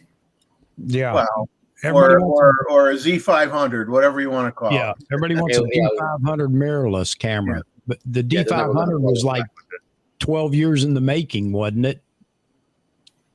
So, all right. Yeah. I don't know. That's something I thought about. Like, do we really need that? I mean, they would go up against Fuji. Are they going to throw a 40 megapixel sensor in it? They're going to give it 6K or 8K. When you say in Pro on that side, what are you talking? If you put out a you don't need a 40 megapixel sensor, in my opinion. You do a 33 megapixel sensor, and you introduce it with the 200 to 600 lens, and you'd have a lot of wildlife people on a budget going absolutely berserk. So let me give you the rundown, Wayne. Here's what we're talking about. It has nothing to do with Pro capability inside the body, other than AF. A larger body with all the buttons and things on it, lighted buttons on the backlit buttons. That's it. That's all you got to do, Nikon. And everybody's going to be extremely happy because they're not going to use it for anything but their telephoto lenses. That's it. I'm serious. That's what everybody wants. They want a super cheap birder and wildlife rig that they can put their 1 to 400 on it, and they have a 2 to 800 or whatever lens. And as long as it's and people quit talking about weather seal. It's got to have Pro weather sealing. Nikon doesn't put a camera out that doesn't have Pro weather sealing on it. All right. Even my D5000 that I had way back when was weather sealed or weather proofed or whatever. Levels of weather sealing there. Yeah, no camera is fully weather sealed. That's exactly right. It's I don't even know how they put it now. They don't even say that way anymore. Yeah, they reworded everything in their manuals if you look closely. So you know what? I hope Nikon does that. I wish they'd put one out and then we don't have to listen to that anymore. And I hope everybody that's waiting for it gets it. I was all about that as well, about the D500. There it sits. It probably doesn't have 10,000 photos on it. There it sits. Why? Because it wasn't all that it was. I know that if you I don't know. Anyway, if you're just an APS-C shooter, then yeah, I can understand why you want that. But if it comes in at $2,500, then everybody's going to complain. Well, it costs too much money. And that's my point. Yeah.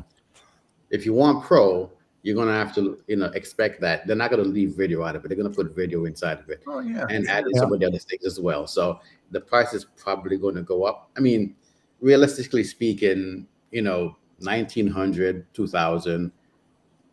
What I mean, how many people think it's going to be cheaper than the D500? Anybody in the chat think it's going to be cheaper than the D500? No. D500 was $2,000. Okay. No. Tack on at least $300.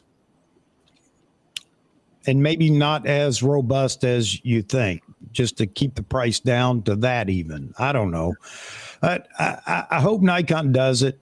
You know what? At this point, I'm so angry with Nikon. I wish they'd do that first. Just so everybody will see how much desire there is for which bodies first, because there would be an uproar in the rest of the Nikon camp if we get a pro body APS-C, which fewer people want it than you think. But hey, the only way to prove it's to do it. So they're going to lose money, and they say, I was going to say they're going to give you a Z7 III with the lighted buttons and all that stuff inside of it, and tell you how capable the APS-C mode is for when you want to shoot at distances with those lenses. Because one of the things we're talking about is Z8 somewhere between 35 and 39. If they dropped the Z7 III, 50 megapixel, 60 megapixel, and they say, all right, we're going to make it $3,000. But look at this great APS-C mode that it has. So here you go. Everybody complains about, let's talk about that real quick. Z8 and Z7 III. Let's talk about that. Z8, 61 megapixel. There's nothing new about that, is there? Nikon's going to be behind the ball game right out the gate with a 61 megapixel sensor. So it needs to be something new, a new sensor, or it needs to be the Z9 smaller body, which a lot of people do want. Yes. Because they couldn't get a Z9. And there are Z9 shooters like me that want that camera to go with my Z9. And the idea that Z9 shooters are going to be all bent out of shape because the Z8 comes out and it rivals the Z9. It's not going to be exact, can't be, because of the size and heat dissipation, this, that, battery consumption, blah, blah, blah. But, well, if I was a Z9, there you go. If you are a Z9, you can't speak because you're not a Z9 owner. So just stop right there with the ifs. So let the Z9 owners get upset if they want to. I don't think it's going to be a big deal. The other thing is with the Z7 III, you want a monster megapixel camera. That's the perfect platform for the Z7 III. It is the perfect platform. Give it an 80 megapixel sensor or whatever. No. Give it an 80 megapixel sensor, and guess what? And the Z7 III, who cares, Roy? You're not going to buy it. Give the Z7 III an 80 megapixel sensor, price it the same as the Z8. Now everybody's going, well, wait a minute, you can't price two cameras the same. Yeah, you can, because they're completely different cameras. And that's exactly why you can do it and get away with it. Yep. There you have it. The Z6 III, let's just take the Z6 III and make it the lower tier camera, video camera that definitely ticks the block for so many people in the video community, because that's exactly what they're waiting for, at 33 megapixels and be done. Nikon, we just planned it for you. I don't know why you haven't done it already. Make it happen. But the whole idea, no, the ZA, we want the ZA replacement because or not the Z8, the D850 replacement. Oh, you're going to get it. Well, no, because it won't be higher megapixel than the flagship. Well, what's that got to do with the price of tea in China? What's that got to do with anything? You get a pro build body, a bigger body, you get a robust body, you get backlit buttons with all the buttons and dials and everything on the Z8. It's at 49 megapixels, just like the Z9. But it's not higher. We want higher megapixels. You'll get that with the Z7. We don't want it with the Z7 III. God, it's how you satisfy people. How many people want to go out and shoot sports and events and things like that with an 80 megapixel camera. And then we get the people that chime in with, but they could always reduce the size of the files and blah, blah, blah, and yada, yada. Well, why even have to do that? You get a camera to shoot those super megapixel photos that you want to take. And those that want D5 and D6 are for. Yeah. So anyway, it's just funny. I get a kick out of it. Oh man, sorry folks, I missed. Yeah, I know. I had to get a rant in here somewhere, didn't I? Martin Hill says, "There we go, rant mode." we called it the pre. It'll be known as the pre-Easter rant. Yeah, exactly. Am I Matthew? Here, let's just see. How many people think I'm the only one that wants a Z8, the Z9 half size body? How many people think that? Or how many people want that? We'll find out in the chat over here. You're gonna be surprised, Matthew. Matthew's been, if you like. Oh, I think it will be. I don't think it will be a Z6, Z7 size body. I think it'll be a D850 size body, but thinner, which is what the rumors are saying. I think it'll be in between, and that way you maintain a good level of buttons on it for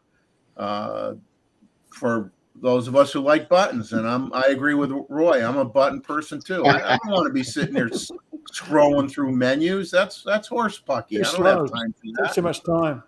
Remember, the votes are coming in. Why don't you program your buttons, guys? If you still have a few of them on there, how many of them are you actually going to be going to the menu to look for? And how many do you need back there? All of them. I like all the ones I have right now.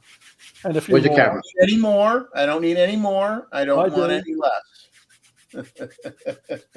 So where's the camera? Look in the back of it and tell me what stuff back there you use. Let me get mine. I don't use the mic button. The rest I use.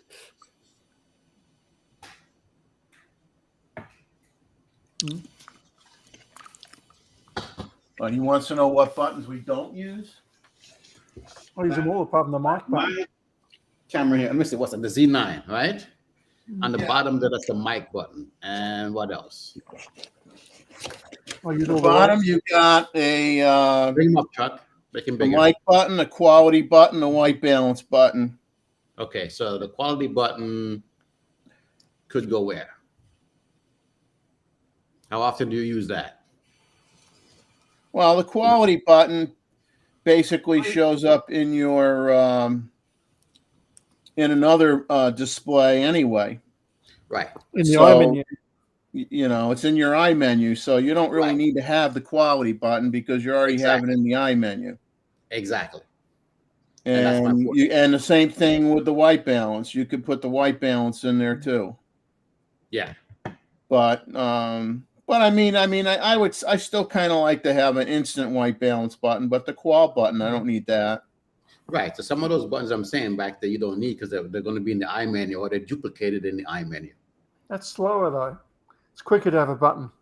Well, yeah. I mean, when it comes to anything that I would program for focusing, I want that at, focus modes to me, that's got to be in buttons. At your fingertip. At my fingertips. I got to be able to just, without taking my eye off the camera, just by feel, knowing where the buttons are, I need to be able to change my focus modes instantaneously. I can't wait on that. So this is the A7R5, and this is the amount of buttons that are back here. You have a couple custom buttons. You have the wheel that they have there that have the functions that are in the wheel. And some of those you can put inside the I menu and it should work fine. As I'm saying, a lot of things that we're thinking that we need, we don't. And this is more simplified than what you're looking at on the Nikon side, right? Well, right. But now again, no, we're making decisions for other people. What I want may not be what you want. What you want may, you know what I'm saying? Yeah, and I get you. What I'm saying is because you guys are not. Hey Wayne, you're about 3, 4, maybe 5 years too soon because no, I'm serious because Nikon has an instilled mentality within the huge base of the shooters that we want old and we want to keep it old. Now, I mean, there are certain things that that are across the board people want, but then again, we want primarily photo cameras. And you throw a little video in there, that's okay, but primarily video or photo cameras. And that's I get that's what we're fighting. It was easy over in the Sony camp because they didn't have all the old time photo shooters. They had a bunch of people that were just willing to grab the small cameras early on and jump on it, and all the video shooters that migrated over there. Mm-hmm. So different group of people. Nikon's about one generation away from really making some changes. And I have to tell you, this wheel thing down here, we don't have it in a Nikon. It's something that I still barely use with the cameras because it's not something I'm familiar with. The ISO and so on and so forth. I basically set them up where I can use, this is the, what do you call it? The exposure. Compensation. Exposure comp. Yeah. My ISO is set up in here. Okay. So most of these things are programmable. And for me, it's like, I don't want to come down here. If I touch this, it will still do it. But they also have the drive button on this side, the display over here. And I'm like, we could get rid of a bunch of those things and put them inside the screen. Right. Well, that button layout there is very similar to Panasonic. Yeah. Panasonic does it that way with the wheel, and you could push on, 4 directions to get into different modes for your self timer, your frame rate, your flash sync, your, all that kind of stuff. And I'm still not used to it. Nikon shooting in my brain and utilizing this stuff is like, okay, I don't want it there. I want it up here. And I can work with it. And the video side, now when I flip out this screen, a lot of things that I want, I can flip the screen and I say, okay, I can go into the I menu, which I'm trying to remember how they do theirs. I think the functions button is what you use to bring up the screen, or the slide from the bottom of the screen, and you get the I menu. Let me turn this thing on for a second. Well, we have two on a Z9. You got two I buttons, one for when you're holding it vertical or horizontal, and you got 2 I buttons that you hit that are for your I menu. So this one you can swipe from the bottom and you can bring it up. Yeah. Or I think it's a function button over here also does the same thing. Yeah. So now on the Sony, can you take your finger and spin that serration on that knob to like go through your photos when you're previewing them quickly to advance through your photos? Because the Canon does that. Does the Sony do that too? Yeah. Okay. Well, J-Rod, it's not exactly backwards. I just didn't mirror it. Yeah. When I did it, and I kind of confused me when I was trying to show something. But I can mirror it if like you guys. You can use the settings button on the screen there. Yeah, I remember I did it the first time when I did it. Then someone's asking about something. So, all right, here we go. There you go. Well, we just thought you were from England and you'd have the steering wheel on the wrong side of the car, so the camera's the same way. Yeah. It looked strange, didn't it? It doesn't look anything like my A7. It takes a little bit of getting used to get a lot these things. But what I appreciate is that the thumb wheel in the front and the one back here for your aperture and your shutter. Again, you can set up any way you want. So it still has the wheels that we like to have, maybe in different places. But I miss the screen up top is one of my big things. There's a big record button up there for video. So there's some things on here that I kind of got used to. But as far as shooting it, I basically think Nikon. I want stuff on my fingertips. I don't want the wheel. I rarely use the wheel. If I want to look at a display, I may flip it up to say, hey, let me get rid of some of these things. Let's show you that. So the display button here. See, now I'm trying to figure out which side the camera this thing is on. You go up and you can run through different menus, different items. Yeah. Take away some of the things that are around the screen turn off the screen completely to save the battery. And in video mode, I think there's something a little different.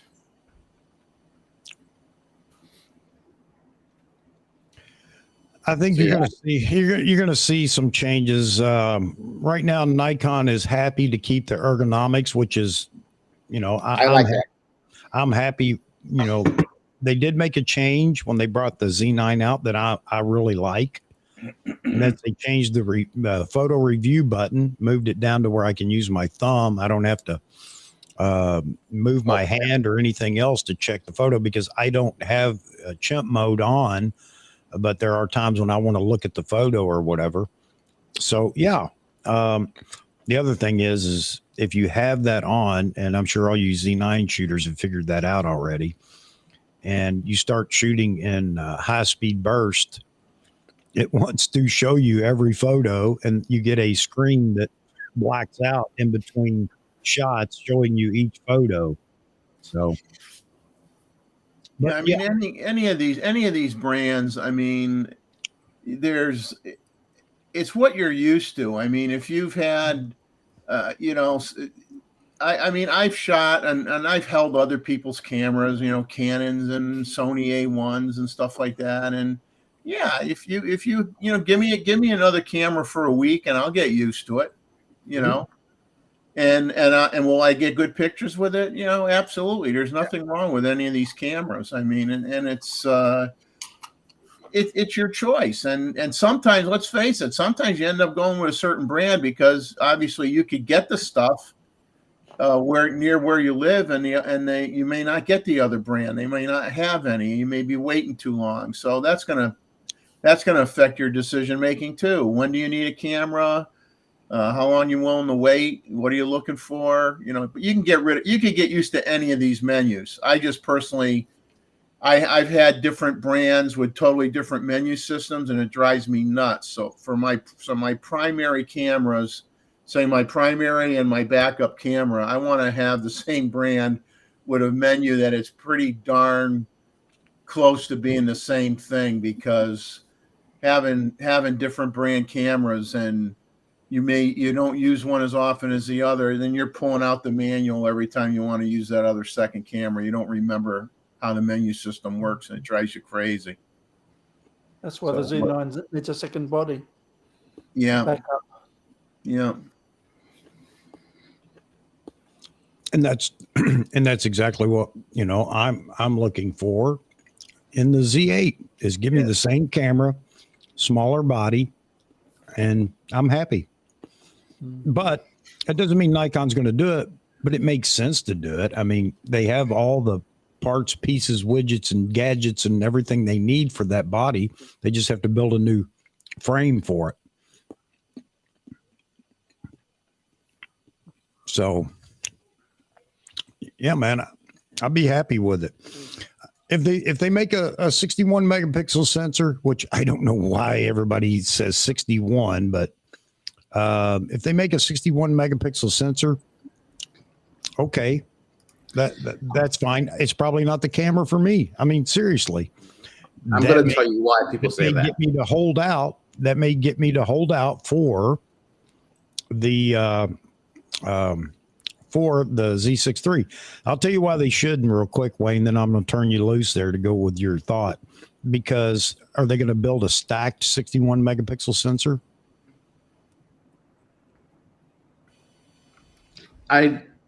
What people are saying, and because we need that, just like the Z9, because that's where a whole lot of the Z9 capability comes from.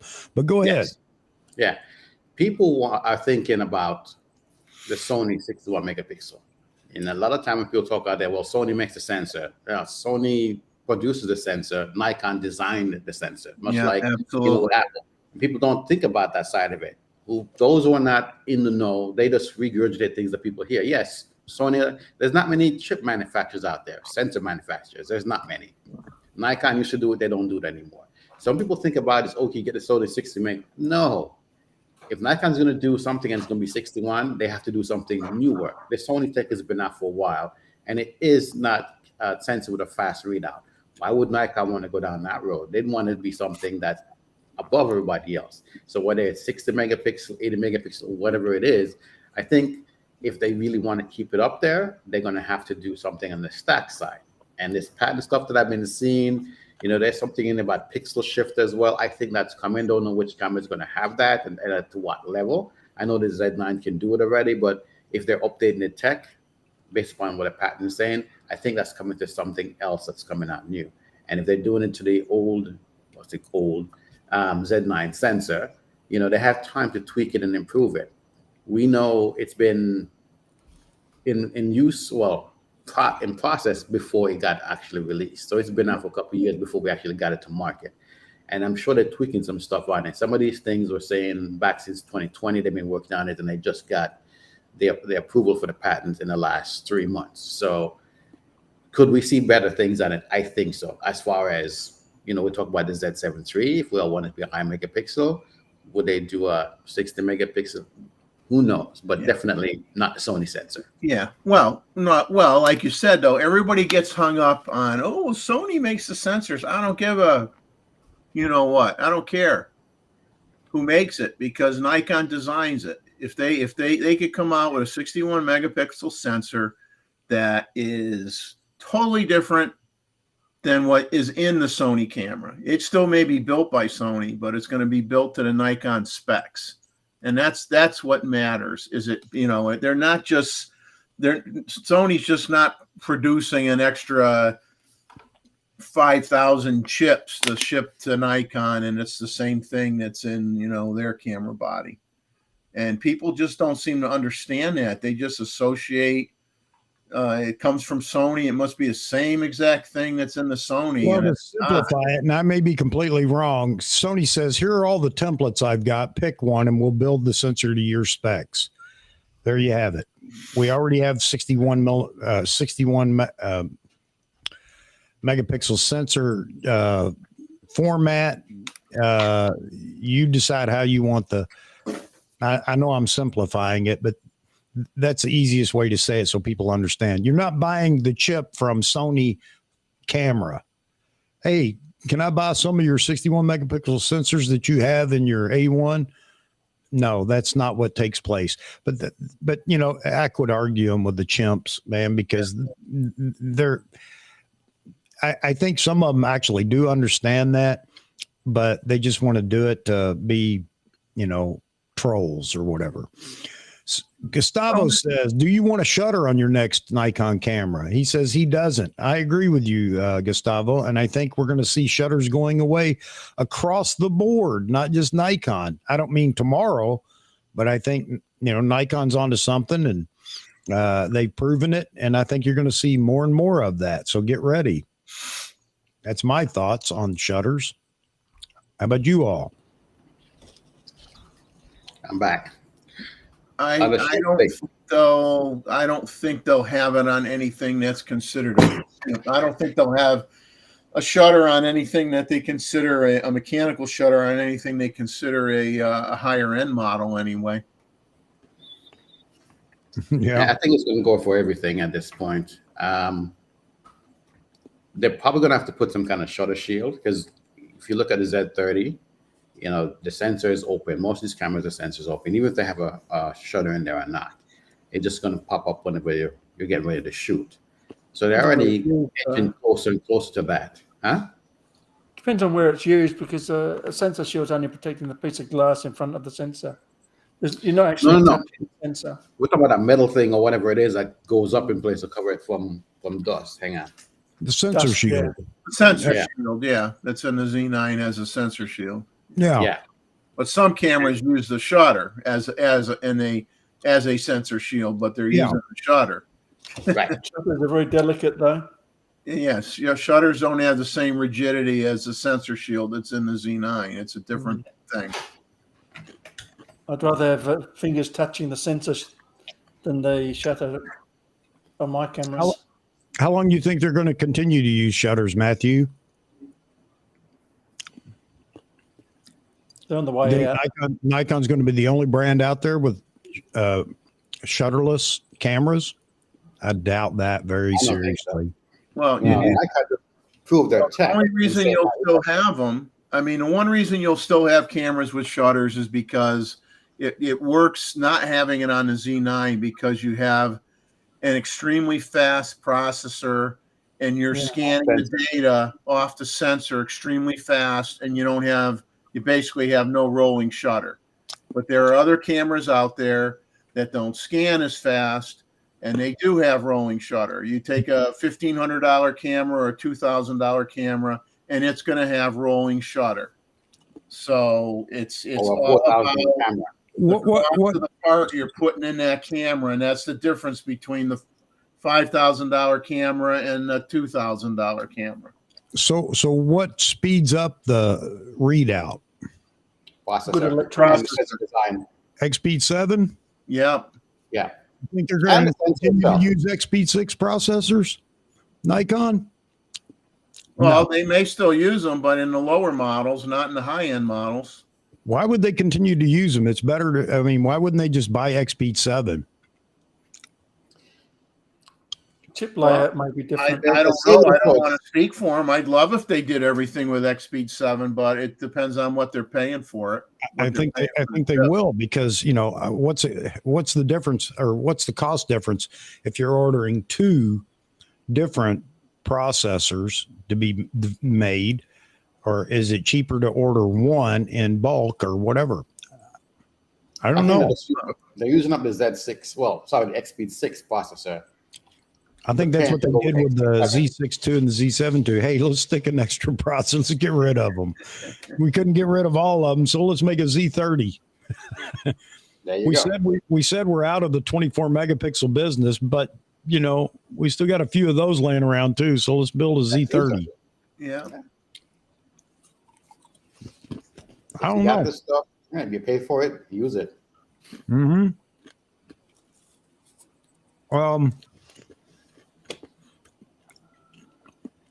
Tech is moving, people. Tech is moving forward. And you know what? Those that hold back will be left back. Yeah. Nikon proved that you can do it. I'm sure the days of the triple hammer are pretty much over, I think. Look at Canon. Everybody used to complain, Canon and the triple hammer. Look what they did. And everybody down to the R7. Same autofocus, pretty much. Yeah, that's what I've been saying Nikon needs to do. Don't just skip out and let the lower end stuff have less performance. No, stop right there, Wayne. Why would people buy a $5,000 camera and they get the same autofocus in a $2,000 camera? Why would they do that? Come on, Wayne. That's the eyes of the camera. All the other tech. If you want to strip out the AI and everything else out there, the camera needs to see. That's what it needs to see and focus and give everything. So the autofocus should be great in all the cameras. Maybe not the same level, the same low light performance and so on, but still it should be good in most situations. That's my point. The idea that people are still, and people complain about it, yet they hope that for some reason Nikon would cripple a camera because it can't be as good as the camera above it that costs more. Mm-mm. Autofocus, I think, is not the great big tech anymore. The AI stuff that's coming out, all the new things we're seeing, those are going to be the things that people want. I call them a gimmick right now, but the camera's a camera. It has to see. That's what it needs. It has to focus, and if it's not doing it well, you're going to have problems. We're talking in the 2020s. You're going to have great autofocus in all your cameras.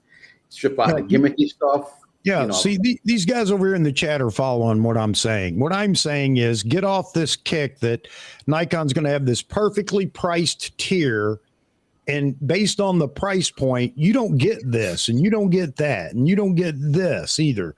No, things are changing, in my opinion. We shall see as this rolls out this year, maybe.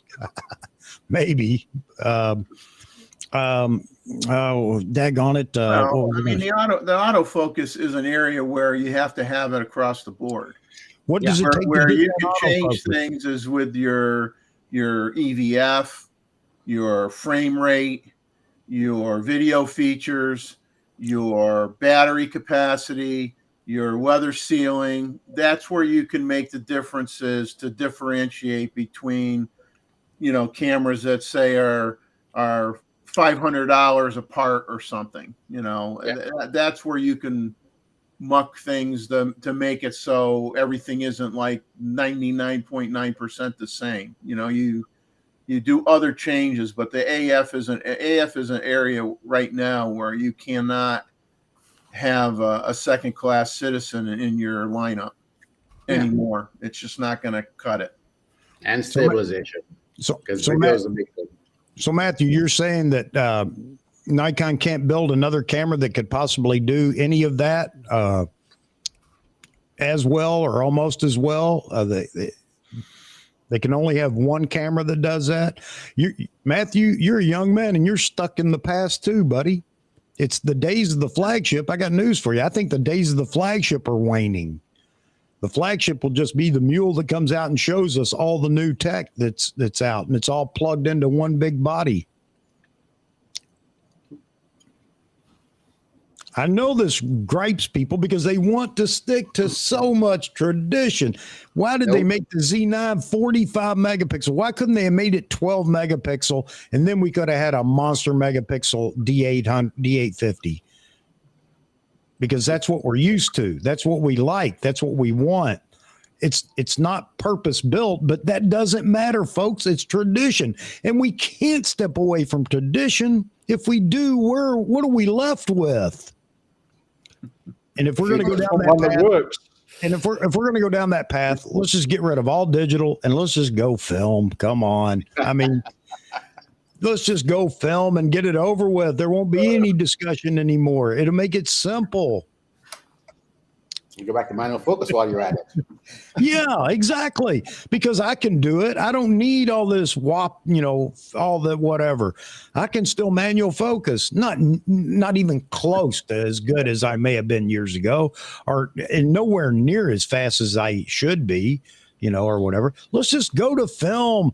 Let's manual lenses and film. Let's just do it. I mean, why all this tech stuff? Who wants any of that?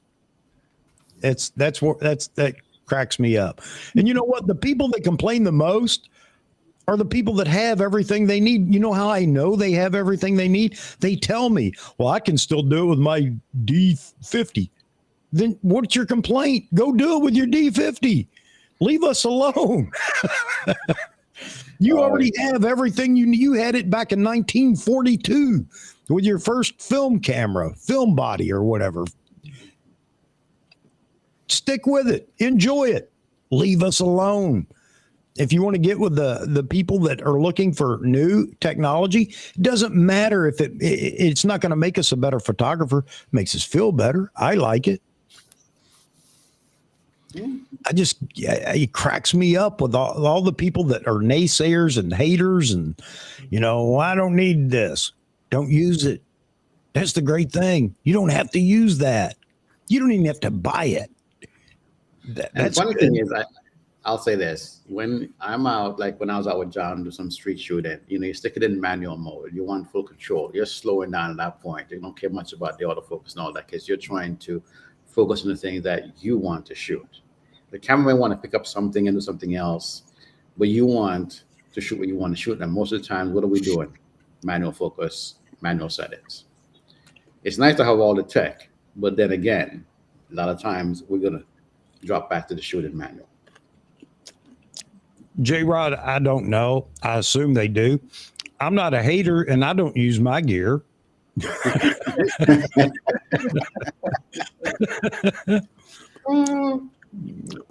There you go. Lovely. At least when you sell it, Chuck, you could say it's in mint condition. There you go. Yep, absolutely right.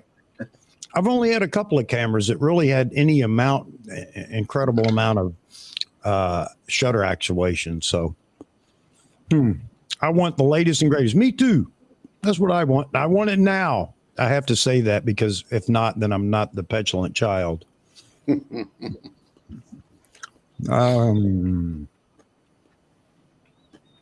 mind, man.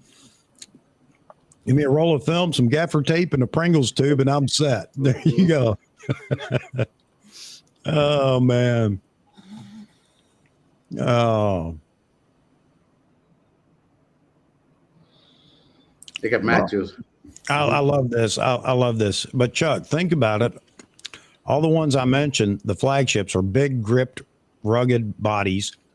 Is that what makes it a flagship?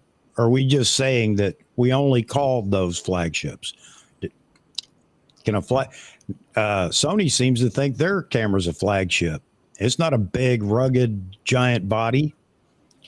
So we're stuck in tradition. We're stuck in tradition. And right there's another great example of it.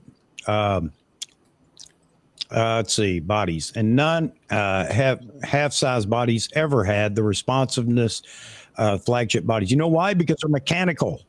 They're mechanical. They're not digital. They're not true mirrorless digital cameras. They didn't have the processors that we have today. They didn't have the sensors that we have today. They didn't have the pipeline that we have today. They didn't have the memory that we have today. Yeah. Shall I go on? I think what he's missing is most of these other cameras that we had, these 300, 500, they had battery grip. Okay, it's a power thing. The flagship body uses more tech, requires more power to run a lot of those things. When you strip that out and you put it in a smaller body, in order to get some of the similar performance or something along those lines, you have to give it the extra power that you get from the two batteries that's inside the camera. But it's still not using both batteries at the same time. It's always draining one and have a second one left over. When I use the D300 with the, 18 ENL 18C or whatever it was back then, and the camera was pretty responsive. It's just one battery. It has all the power that the camera can use. But the flagship bodies always had that. There is no need to add additional power to get the features. It's just there because of the size of the battery they use. The features are built in. The power requirements are built in. But for the smaller cameras, not everybody want to carry around something heavy, but when you do, you can put a grip on it. That's the R7. The R7000 is going to make me a better photographer. I'm telling you. There you go. And that's been Roy's concern too, is with this next camera that comes out, if it's the Z8 or whatever, is he would like to have the EL18 battery, the big battery that goes in the full body cameras. Or it also fits in some grips. You're right. Yeah. So, but I think he would be okay with that as well. Yeah. J Rod asked, will the Sony A1 survive a drop in the mud? I don't know, J Rod. I'll see your will Sony A1 survive a drop in the mud, and I'll raise you one Z9 on a tripod. That's funny.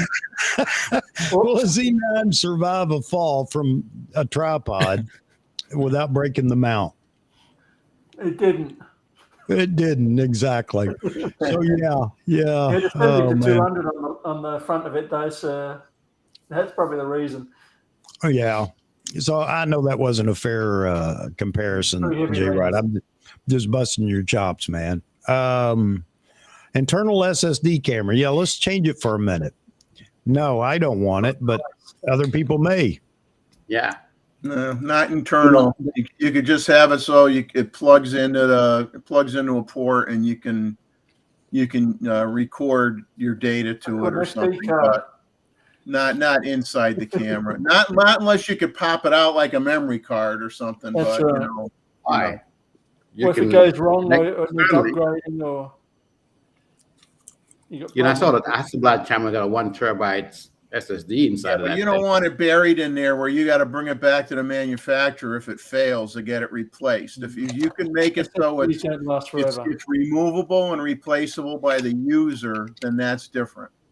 I don't think the failure rate is as high as most people think, because most people's SSD that they use, evidently they do, Wayne, because we have to have 2 cards. Evidently they don't want 2 cards. You can't afford to have a failure on a wedding. You don't get a redo. So look, I'll be the devil's advocate on this too. We don't know that it won't last. We really don't. But I really don't want to. Let Hasselblad test it for a while. There you go. They're doing it. Let's see how it works. Maybe it's a great thing, and then other manufacturers will be jumping on it as well. I was going to ask a question earlier. What does it cost to build the pentaprism for a DSLR? What's it Probably cost? cheaper than Yeah. EVA. Huh? Yeah. What do you mean? Probably cheaper. Cheaper than the EVF?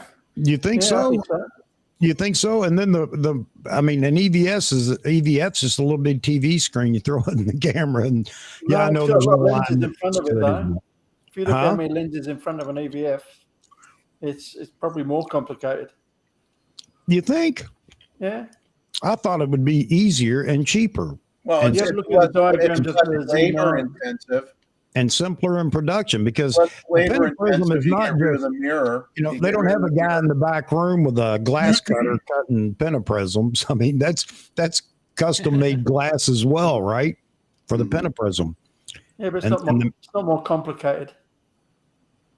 Well, Yeah, well, you get rid of if you look at the whole picture, you're getting rid of the mirror assembly. You don't have Yeah, the mirror your assembly that needs to sensors go. are built into your process. Your sensors are built into your sensor. You don't have a sensor that's getting some part of the light through the mirror that's hitting the sensor for exposure. You don't have a misalignment issue that you could have with your focus. So you're eliminating potential problems, and and plus it's the main thing is it's quieter, and you can see the effects of your changes to your exposure through the viewfinder, and that just makes it so much better, and it makes the camera smaller. yeah. All right.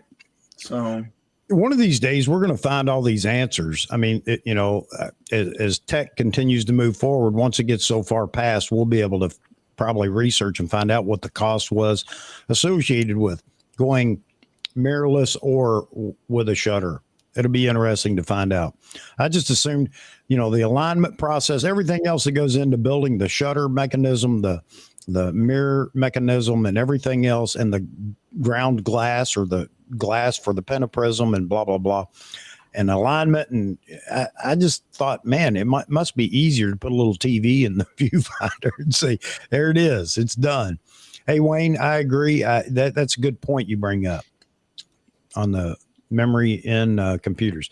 Although I guess it happens too, but not quite like cards and things like that. So I don't know. Cards get treated badly. yeah, you got to realize your computer isn't sitting outside trying to take pictures in minus 25 degrees. Mm-hmm. Yeah, but when you're shooting, your machine is going to be heating up your camera, so it'll be fine. Well, somewhat, but I just think it. Hasselblad, let them do it. How many Hasselblads do they sell?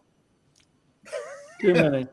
But we're thinking about let them do it. forward tech, new stuff that's coming, miniaturizing things, simplifying things. We've gotten used to pulling cards out for the last few years. That could be the next thing. You have it built in, and as someone said, you're going at USB 3 or 4 speed out of your camera. Now you can tether it if you want to things and offload your photos if you're taking photos, your video. If you want, you could have an external drive as well. You have the internal already, and they can design it where you can use USB to run an external device and offload some of your pictures right there. Yep. All You're right. afraid of ones that's built inside the Well, that machine. So one- there are options. That's fine. I don't have an issue with that. I'm just saying that I wouldn't want it where it's not serviceable by me. What are you I doing want with to that? be able to. If you're going to put in an SSD, I want to so it's like your battery. You got the contacts on it. You slide it in. It makes contact. It works. If the thing breaks, or I want to get a larger capacity one, I pop it out. I buy a new modern one that's same size, more capacity. I could pop it back in. I'd be all for that, but I don't want it where it's buried in the camera. Well, maybe they can do something like that. But I think as Yeah. the tech gets better, it's going to be something that we have to consider. It's going to be inside the camera as opposed to being something that you have to do an add-on for. Because if they can have it built in around an area where you can manage the heat, is if you shoot long with your CF Express, that stuff, it gets hot. Yeah, but how long are most people shooting? How many people if you're not They're on video. We're not talking about photos. doing major recordings that are 30 minutes or longer, I would argue that a high percentage of people are shooting 2 or 3 minute clips and they're putting them together. Some They people don't have a heat problem. You are Well, yes, right, indeed. Jeffrey. You are right. For you and I, for people that are videoing maybe some of their stuff out shooting wildlife, and Kevin can speak to that.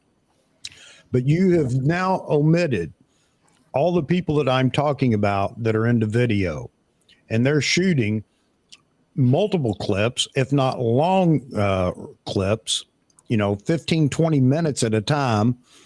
My stepson, they don't shut down. They don't shut the camera down between takes or whatever you want to call them. They just clap and move on again. Oh yeah, but I mean the Z9 could do hours of video without overheating. Right. That's the point, right? So we're thinking about the ZVE one, for example, has a tech of the FX3 that works really well with a fan. But without the fan, we're saying the younger folks are not going to require for a long period of time. But then here we are, people putting out video before the camera's even on sale and saying, hey, yeah, if you use it for a long period of time, it's going to overheat. And if you just build it for price point, you have to think about some of these things. Whether or not people are going to utilize it for a short period of time, a long period of time, somebody's going to complain and say, hey, why does it have this thing and it's not being able to run for 2 hours or whatever, when it was designed for that? Someone's going to always complain about something. That's what people do. Yeah. It's like as Matt Irwin would say, what is your use case? If it doesn't fit your use case, you don't buy it. If you're going to record 30 minutes, 45 minutes, an hour, then you got to find something that can do that. You don't buy the one that won't do it.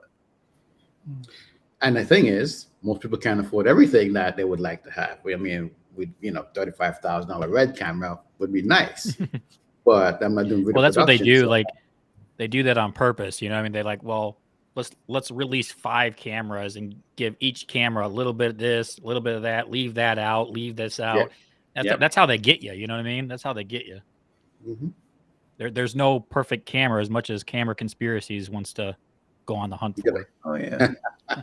Well, it's just back to that automobile analogy again that I used before, and everybody thought we were talking cars, but you want the nav system in your car, but you can't get that unless you buy the package that has the moon roof and some other stuff. Right. And way back when you used to have a 5-page catalog when you went and bought a car, and you checked off everything you wanted, and you waited for it to get delivered to the dealer exactly the way you wanted it. And those days are gone. Yeah. Hey, have a good night, J-Rod. Yeah, take it easy, J-Rod. Mozman brings up a good point too. You're forgetting the manufacturers. Do they want to put SSDs on board and have to deal with the repercussions of having another point of failure that can bite them in the butt? I wonder what Hasselblad did. How did they? I wonder who they went through. DJI, not Hasselblad, though. Hasselblad were a better company. No, true enough. You're right. They did buy Hasselblad. And ruined it. Cute cameras, though. Really? Yeah, DJI owns Hasselblad. Yeah. Wow. Yeah. Yep. I'm not happy about it either. They came out with their first camera together. They merged and bore a child. What's it? What is it called? That camera that they made? I'm not even going to mention it. Yeah. It's modular. I mean, it's cool looking. It is cool. I've seen that. You can take off the camera section, have a cable run to it. You can mount it on a rig and utilize it, and it's still stabilized. Yep. What is the thing called? I can't remember. At least they kept the shutter in the lens. Yeah. But that would be Hasselblad, wouldn't it?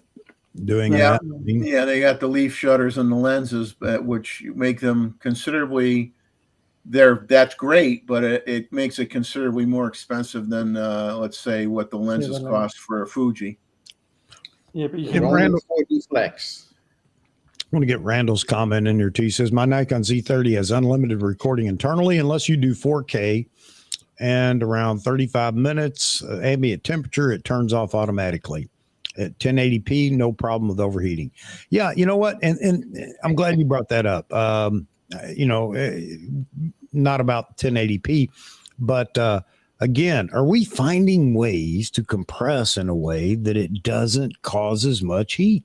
Is there, and all the expert engineers that are, out there are going to say, no, there's no such thing. It causes heat, blah, blah, blah. I think Nikon has found something. I really do. And with that Pico Raw, yep. Yeah. I think they're onto something, and that's going to continue to develop as well. So, have you guys used the Z9 to record in one of those high codecs and check the file size? So, like for like a minute for NRAW versus ProRes RAW, what the size difference is? Yeah, I've done it with 4K 120. I do 4K 120, and I gag when I have my 2 minute clip, and it's 2 gigabytes. 2 gigabytes. That's small, man. That's small. Yeah. Well, that's easy to say, but when you got 20 clips like that, and if you're going to save the stuff for a while, it takes up a lot of storage on your computer. That's another cost factor that you have to consider. It's not just cameras anymore. Like the cameras get better, like you say, but the more stuff you add to a camera, the next thing you know, you need a new computer, you need a new hard drive, you need a bigger hard drive, you need an external drive, you need a RAID system, right, Chuck? We both got RAID systems. I mean, it never ends. It's just you're constantly shelling out money. Don't forget of Steve. Yeah, all the money's being shelled out, but there ain't no money coming in, man. Nope. John, get you a DF. You'll be fine with that. That's cool. I mean, it's. I guess that's whatever. Everybody's going to be waiting to see how it pans out. With I know Hasselblad's had this going for what, a year now. I don't know. I lose track of time. But X2D. Yeah, everybody's going to be waiting to see how the internal SSD pans out, and a lot of people are just going to be leery of it. But maybe there's no reason to be. I don't know, but it's new. And you know how it is, something new. We're a little leery of it. Anything new is always going to, cause people to worry. But people don't make the tech and implement the tech if they think it's going to cause big issues, because it's going to have problems for them. And that's money they have to spend or warranty cost. So when people talk like that, I'm like, you can't think that way. You have to remember that these guys have tested the stuff before they put it out. Yep. Yeah, exactly.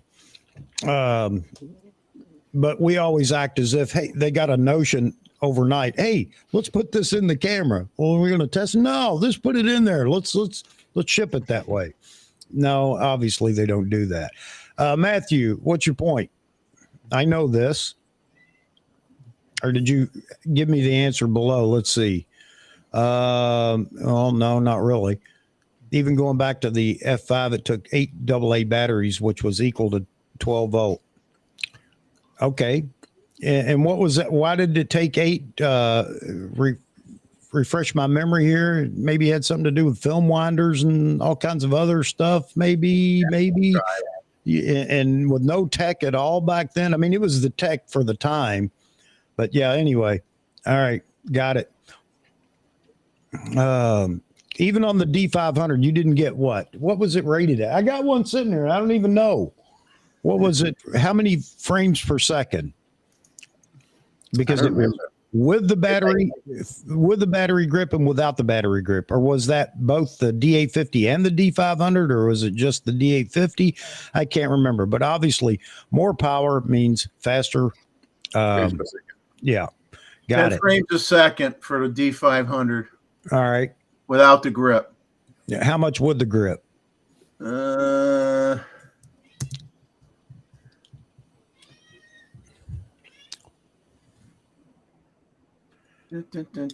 Imagine just responded there. So my whole point here is, while Jeffrey checks it out, my whole point here is there'll be a battery grip, and guess what? The battery grip, probably like all other battery grips, or for the pro type cameras. I can't even say pro bodies anymore because we don't know what pro bodies really is. Would accept the EN EL18, and guess what? That solves that problem. Case closed. It will have some capability without the EL18 battery.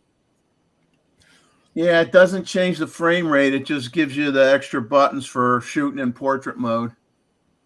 Okay. And more longer life. But so we're all the DA50 shooters. One body would give you additional frame rate if you had the battery grip. That was the D850. Okay.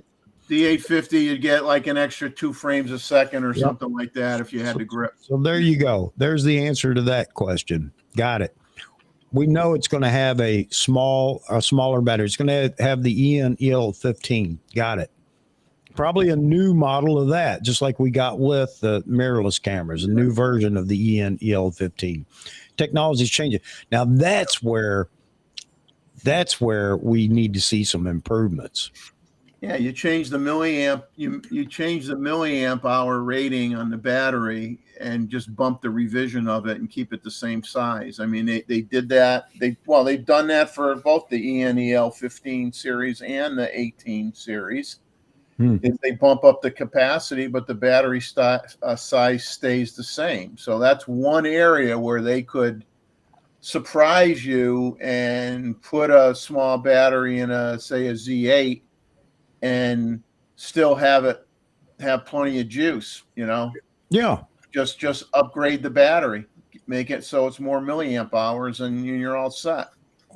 So, or if you want to give it more life, then all you got to do is, or give the camera more life, if you want to say it that way, then add the battery grip. Yeah. Randall says on his Z7 II, he records to the SD card, not the CF Express card, because of overheating. Yeah, man, that CF Express card will get warm. Some get hotter than others, but they do get warm because they are pumping some. The throughput on that thing is pretty phenomenal.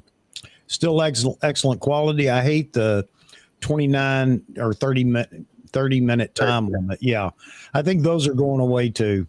The only thing you may get is on the cameras that come out now, maybe a realistic timer for overheating concerns. That's it. Yeah, they still have to have a fail safe. You don't want to have the camera fry. Yeah, I mean that's what happened to the SB900. People were firing it at weddings like a machine gun, and it melted down literally. And then they came out with the D9 or the SB910. Guess what? It had a limiter on it. I can say that I overheated my SB900. I think the SB5000 actually has a cooling feature built into the flash so that you can shoot full power without it getting hot. Okay, I don't have Ron Silverman's, or is it Silver? Ron Silver's. I have a Rodecaster sitting back here. I don't know what all the buttons are, and I would hit that annoying button and all the applause for Randall Brander right now. Randall, thank you very much. I really appreciate that. I do, and it humbles me every time somebody does it, but I really appreciate it. And I wish I could give you all the sound effects that go with this, but thank you very much. Buy a cheap air horn, Chuck, and blow it in your mic and blast our eardrums out. That'd be the last stream. Just get one of the New Year's party horns. There you go. Yeah, there you go. Party favors. Party favors. But thank you, Randall. And again, you know what? This is exactly, your comment. I love this roundtable discussion. I learn a lot. Great stream. Thank you very much. And we're meeting the intentions of the channel. That's what we want to do. Is just have these. Go ahead. I gotta drop. My battery's running low, and I gotta get breakfast. Well, Wayne, I think you would agree that Nikon needs to make sure that at a minimum, their camera line has to be able to do 10-bit. I mean, 8-bit is not good enough. No, 8-bit is old, even though they added in there for some people for basic stuff. I've seen it in the Z9, but I think everything is going to be 10-bit. Nikon has 12-bit internal. A7, what's this, R5 and FX30 does 16-bit, but of course, external recorders can only do up to 12-bit right now. So yeah, we're going to have it. I think all of that's going to come. 10-bit's going to come. I don't know if they're going to put the the NRAW in Z6 III, but I think it's going to be inside the Z8. They may do it externally or allow it to do external, just like they do with the Z6 and Z7 III. You can record external at 12-bit, but not, well, they do 10-bit on the Z6 II right now. But for the Z6 III, for overheated, if they're going to keep the same size body and no fan, all that stuff would have to go external. Well, it's going to be interesting to see. I do believe that it will have NRAW as well, but we'll have to wait and see. That's going to depend on how confident Nikon is in their case. And I think they're pretty daggone confident, or they wouldn't have even broached this. So yeah, we shall see. Goes to court in January 2024. So they're still using it. Yep. There you or go. If not, they'll make a deal and say, hey, we'll license your stuff. We'll see. All right, guys, let me get out of here. All right, Wayne, thanks for joining us. You brought a lot of life to the channel tonight with the video stuff. I'm here, from the old guy side to kind of talk about some of this stuff. I wish Joe Mann could come on sometime and talk some video stuff, or some of the other younger folks who do video can, share some more as well. Yeah, if I do a video only or video predominantly video live stream, I lose about half the people, but I'm not saying it'd be worth it. It's never worth losing anybody for the night or whatever. But no, we gotta mix it up. Have you checked out Frame Voyager on YouTube? Yeah. No. Frames, I've seen his stuff, but no. Search Frame Voyager on YouTube. Check him out. He's been on here before, and I'd like to get him on again. And we did learn something from him that night because we didn't know anything about video. We could learn from you and Frame Voyager. I'd like to get him on here one night with you, Joe, and him, and anybody else, of course, that wants to come on and maybe go through some of this. Yeah. Okay. I'll check out his site. I'm new to this stuff, but yeah, it'll help. So good night, guys. Good morning, wherever you are. I'll see you next time. All right, Wayne. If you guys are still chatting after breakfast, easy, when I come back, we'll see you again. All right. Yep. Go out and have a wonderful breakfast with your wife, your lovely wife. Thanks, gents. Thanks, All Joe. right. All right. All right. Kevin, you made it back in here. Yeah, my internet kept crashing on me. It might crash again tonight. I don't know. We'll see how the rest of the stream goes. All right. Well, welcome back. And so Gustavo was in here. I sent him a link. Joey's not coming in because he doesn't feel good. He's under the weather. John Ishii is in Hong Kong, enjoying life and eating fantastic food.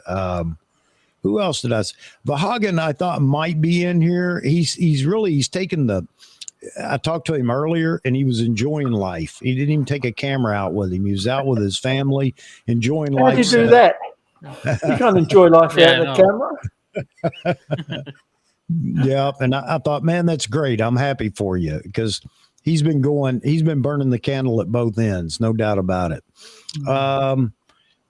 Who else? Somebody asked, Caesar asked for the link, and Caesar, you still in here? I know he was in here and I sent him the link, but he hasn't shown up. But again, folks, just like I said, if you want to be on the show, be on the panel or whatever, by all means do. You're not going to get this opportunity around the internet. I don't know where else you could go. If there was another place I knew of, I would go and just ask them for the link just so I could go in and mix it up. Randall real quick makes a really good comment. Yep. Says dummy batteries are a must for studio cameras. Saves the life of the camera batteries from being recharged all the time. I totally agree. That's what I'm on right now. I have same here. I have one for each of my Z6 and my Z6 II. Yep. You'd be burning through batteries like crazy. And for the little video rig that I put together, I have this. And with D-taps to power everything, the Adamus, the camera, everything. And it'll last about 6 hours nonstop. So There are a lot of power solutions out there if you want to pursue them. I know it's not cheap. I wouldn't tell everybody, hey, go do this because it's, there is a cost associated with it. But there are power options out there for longer shooting times and things like that. But then again, that doesn't alleviate heat problems. So, well, I guess it kind Caesar of just helps. went to go get ice cream. Yeah, I know. I'm reading the ice cream comment too, and I'm getting hungry now. What's up, bro? You're not even gonna come on, man. You're not sharing it. Come on, man. Grab me a butter pecan. I'll take one of those. You're right, Randall. You're absolutely right. And like I said, I'm running with one right now. That's how I do these live streams. Can you imagine me going through batteries in a live stream? Hang on, got to change the battery again. Yeah. All of a sudden, your video goes blank. Well, no, that's not an electronic failure. My battery's dead. Wait a minute. Yeah. Did that already. Yeah. Oh, and here he's talking about I knew I had 2 external batteries for my Sony A7C and couldn't find them. So I bought 2 more today and found the ones that were missing. That's the way it goes. Oh man, I had 4 batteries in the pocket. I placed them in. When I was shooting a lot of these events around here, I do it pro bono just because the guy that runs the shows asked me to do it, and I don't mind doing it. But anyway, I would pack me a little. I have a donkey bag that I could pack batteries and just a few items in to take with me if I needed batteries, and I would come home. I'd throw the bag in the corner. Of course, I'm downloading the equipment, the cameras and lenses and everything, and forget that the batteries are in there. And then I would search and search and search everywhere. Think I had looked in every pocket of everything. No, buy more. So anyway, I've got a lineup of batteries over there, but I'm not challenging you, Roy, to your battery collection. I need them. Battery. Roy's got a 5-gallon bucket of ENL 15s back there. I'm not kidding. There's only about 20 or so. Make sure you don't short any of them out and have a fire in your house there with those batteries. Yeah, true. Caesar, I hope you're enjoying your ice cream, brother. I really do. Yeah, I feel like ice cream. I don't even have any ice cream in the house now. I'm jealous. I don't either. I've got about 8 of these now, and it's terrible. They're all different. Yeah, I've got 4 of them, and you're right. They're all different. And I've got the 2 old batteries that I can't, they need to be, what is it, calibrated? And I don't have the charger for them anymore. So I can't do it with the new charger. It's getting terrible, isn't it? Too many sorts of batteries and too many different chargers. And Exactly. Everybody welcome Mr. Gustavo in here. Hello, guys. Hello, hello. Mr. Wildlife out there in Colorado. He's in his well-appointed study right now. I'm jealous. looks nice and neat. Yeah. Yeah. He's got and the other time he was on, it was I think must have been on a Wednesday stream, I think, because he had a beautiful view in the back in the yard from the windows, if I remember right. Mm-hmm. How are you doing tonight, Gustavo? I'm doing okay. I'm still. Let me fix something here. We're outnumbered, Roy, you and I. We got 3 wildlife shooters in here with us. Hey, you could always take it. You could always dip your toe into the wild side, Chuck. What time do I have to get up in the morning? Better. What time do I have to get up in the morning? About 5:30. No. Pretty early. That's why you Well, you need can always a dog. stay late though too. That The was dog the will wake Army you up at days. 5 o'clock. Wait, 5 o'clock. Well, my cat does wake me up when the sun comes up, aggravating me, but I can just push him off the bed.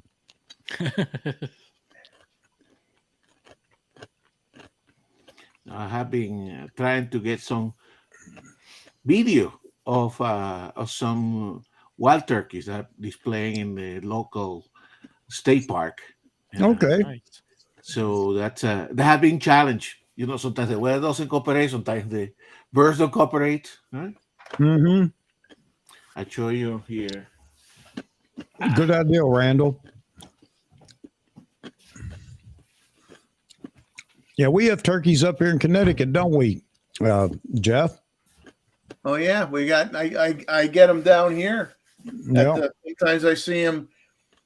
Well, in one location I've seen the male and the females, but in another location I never see the males. I just see the females with the babies, but I don't see the males. They stay in the woods and hide. The females come out and walk around with the young ones. But What's that lens, Gustavo? That's the 800 PF. Nice and small. With, yeah, no, it's surprisingly light, but I still, from the car I shoot with a bean bag, and of course, and here home with a tripod. I'm more of a tripod monopod guy. This handheld stuff with a 600 millimeter, that's not for me. I think that's a marketing ploy rather than reality. I don't think nobody can shoot long time with a 600 millimeter, no matter how light it is. No, and usually on a tripod.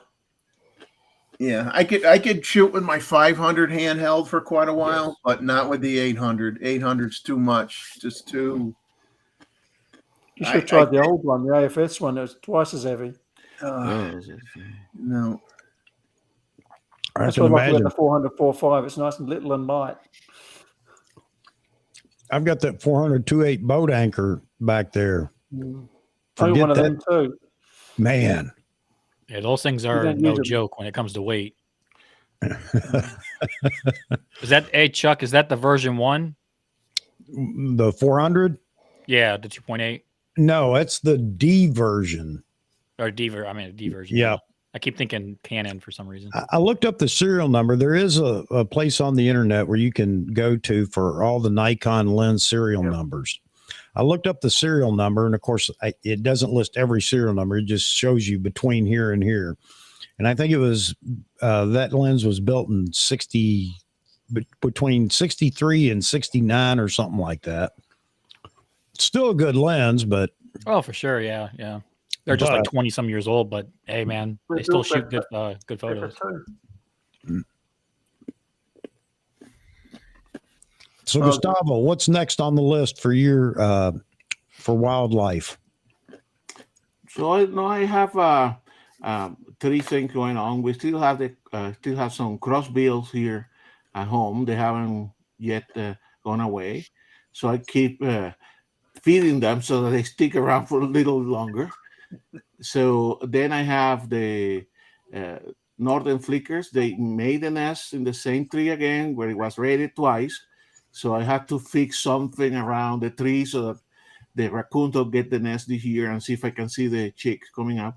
And I'm shooting the wild turkeys in that state park. I mean, these are big groups, Jeffrey. These are 50 wild turkeys and different part of the park. So it is really amazing. And there is a lot of displaying. So I know it's not going to last very long. So I need to try to get some. When I get into the editing part of the clips that I'm taking, I certainly will contact you to get some hints on how to edit this better that I can do. But I'm trying to learn fast. You have to let the animals get into the frame, get out into the frame, and trying to, pan appropriately. So I'm trying to learn, but it's a different set of skills. Yeah, you just a little at a time. I mean, it'll come to you. Yeah, it's like anything else. Like and then after a while, it'll be like riding a bike. Trying to make. I don't know if I can ride a bike anymore. I haven't had one in a long time. I don't think I want to try to ride a bike anymore. Well, now they got the electric bikes out now. Though, fall off the bike, I'm in big trouble. I know exactly. Get Matt Irwin scooter with a camera on the front. Oh, brother, that's scary. Okay, Jeffrey.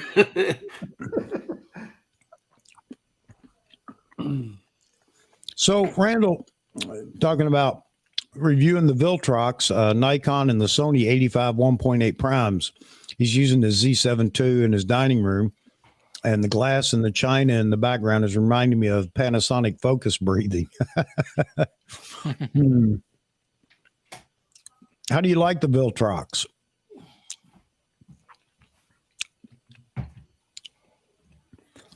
I'd rather have Zeiss.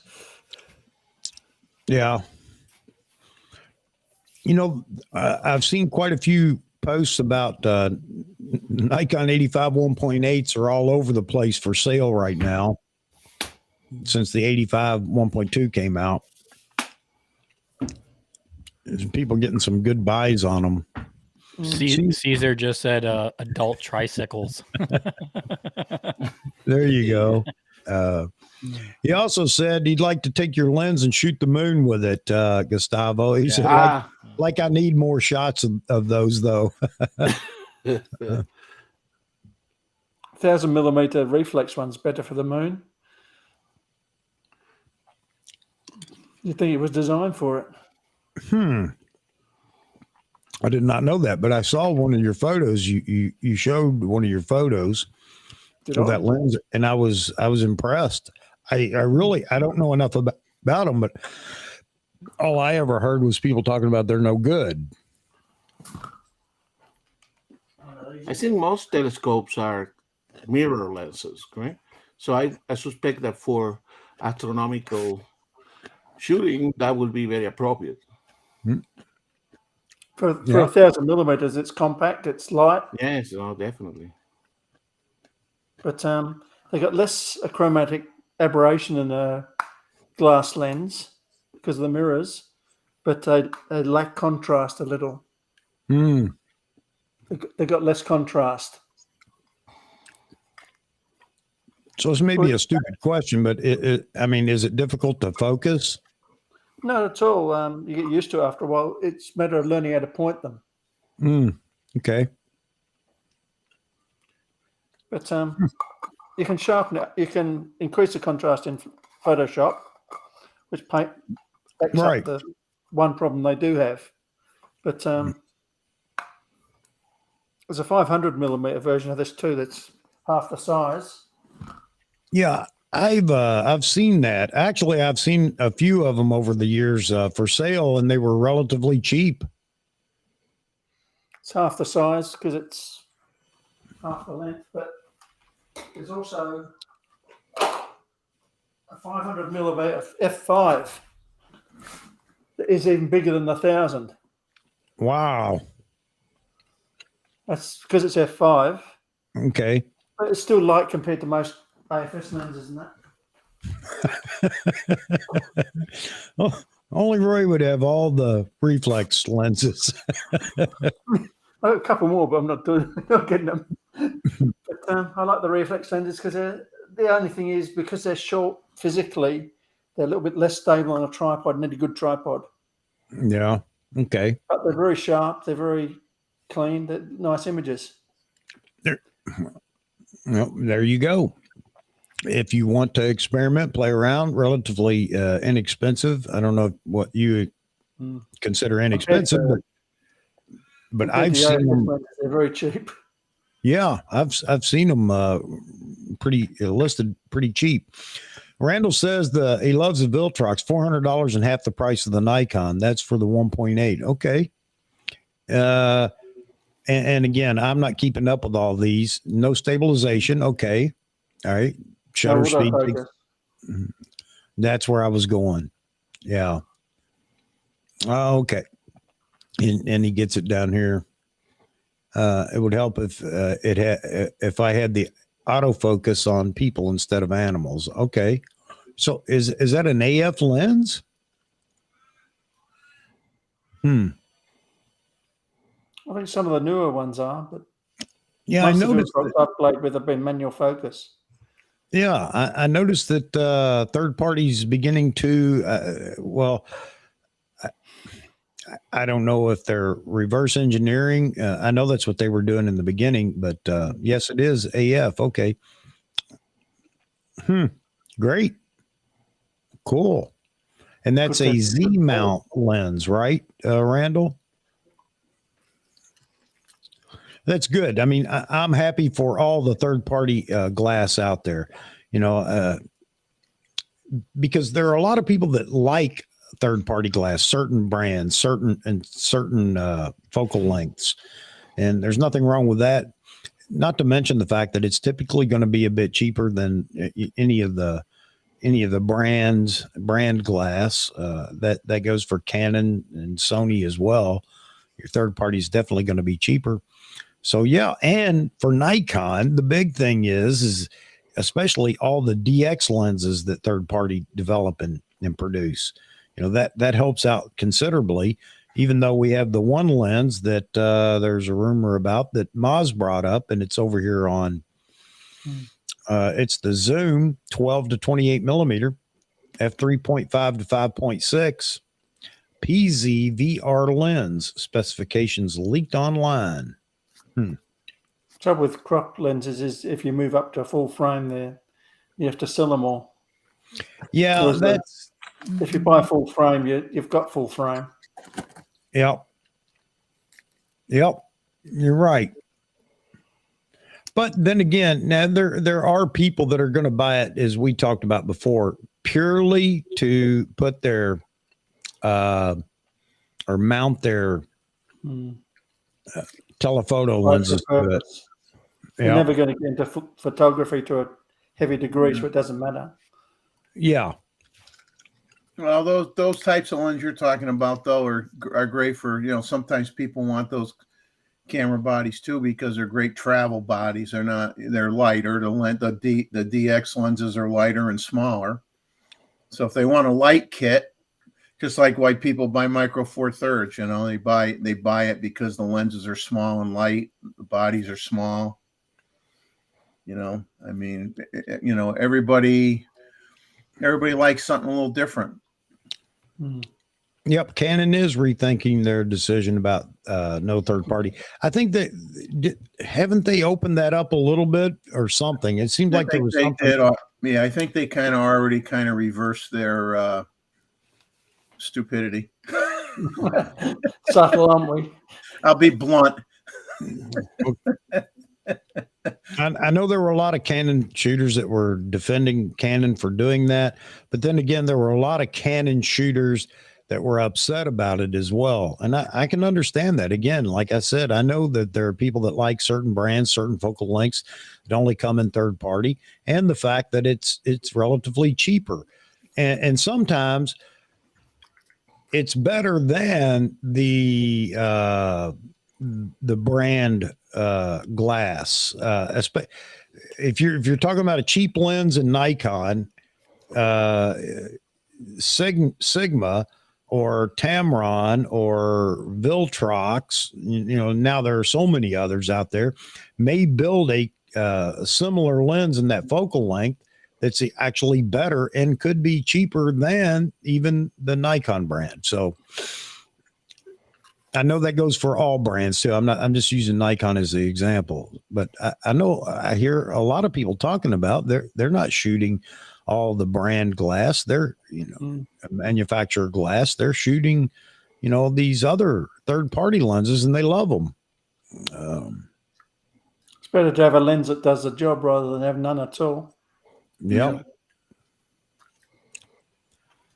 Absolutely. Drunk wedding photography. Users have those Voigtlanders. Yeah. E-mount glass, APS-C full frame. They had I was reading the other day, I was talking to Mozman about it a little bit. I think that I'll pronounce it wrong. I think it's Minky lens. Yeah. They had a 10 millimeter f2 APS-C lens, all metal construction. Yeah. And getting really good reviews. I mean, people are saying it's got good coatings on it. Is that the one that's only like $200? Yeah, it's under, I think it's under $300. I mean, and they're saying it's great. I mean, the only thing people complain about is the f-stop ring. It doesn't click on it doesn't have a detent or a click when you rotate it, it's, you know, you A have video. to line it up with the line type of A thing. video. But Yeah. other than that, they're saying optically, it's really, really good. I can have a look at it. You know, Mm. And at 10 millimeter, you don't need autofocus. Good. not really. I mean, you Exactly. could just sit there and turn in a quarter turn, and everything front to back's going to be sharp. So you don't really have to worry about Yeah. it. But I thought maybe that would be something for those that like to do astrophotography. That might be a pretty neat lens for that. Yeah. I mean, it's manual focus. It's not, you know, autofocus. It's manual focus, but still, price is right. I'm going to look it up while you guys are talking. I'll see how much. All right. Let me show you something here. Technology. Yes, sir. Please. Let me put this so you can see. Okay. So this is a new ball head that is actually both a ball head and a gimbal. So some of those that are interested on Okay. replacing their ball head or acquiring a gimbal, and I'm having a conversation with David Stewart, it's not inexpensive. It's actually very expensive, but it's actually resolve a lot of issues, correct? So you can have both the functionalities of a ball head and a gimbal, and it balances perfectly well with the 600 millimeter and with the 800 millimeter. It is really a new type of ball head. Yeah. That it is fantastic. I have been using it now for a week and a half, and I haven't taken the big Wimberley anymore. So for some of you that are interested on this, look at it online. So It is really good. Who makes it, Gustavo? Who makes It's it? called the Flex Shooter. Flex Shooter. Yeah, it is. And the other thing that I have been that is interesting is this system. This is from the Real Right Stuff. Okay, that allows you to change. Look how quickly I can go from this type of ball head. Let me get my other tripod here.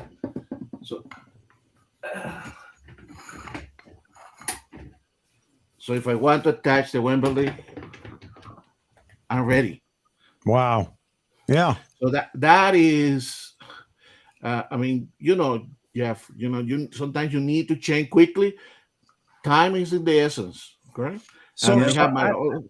I see what you're saying. So you can have both, or have the Wimberley with whatever lens, and it's already balanced, pre-balanced, everything's ready to go.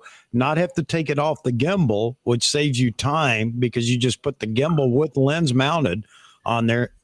Now this replaces everything, correct? Yeah. So I used to let me come back here. I'm going to do a Roy impersonation here.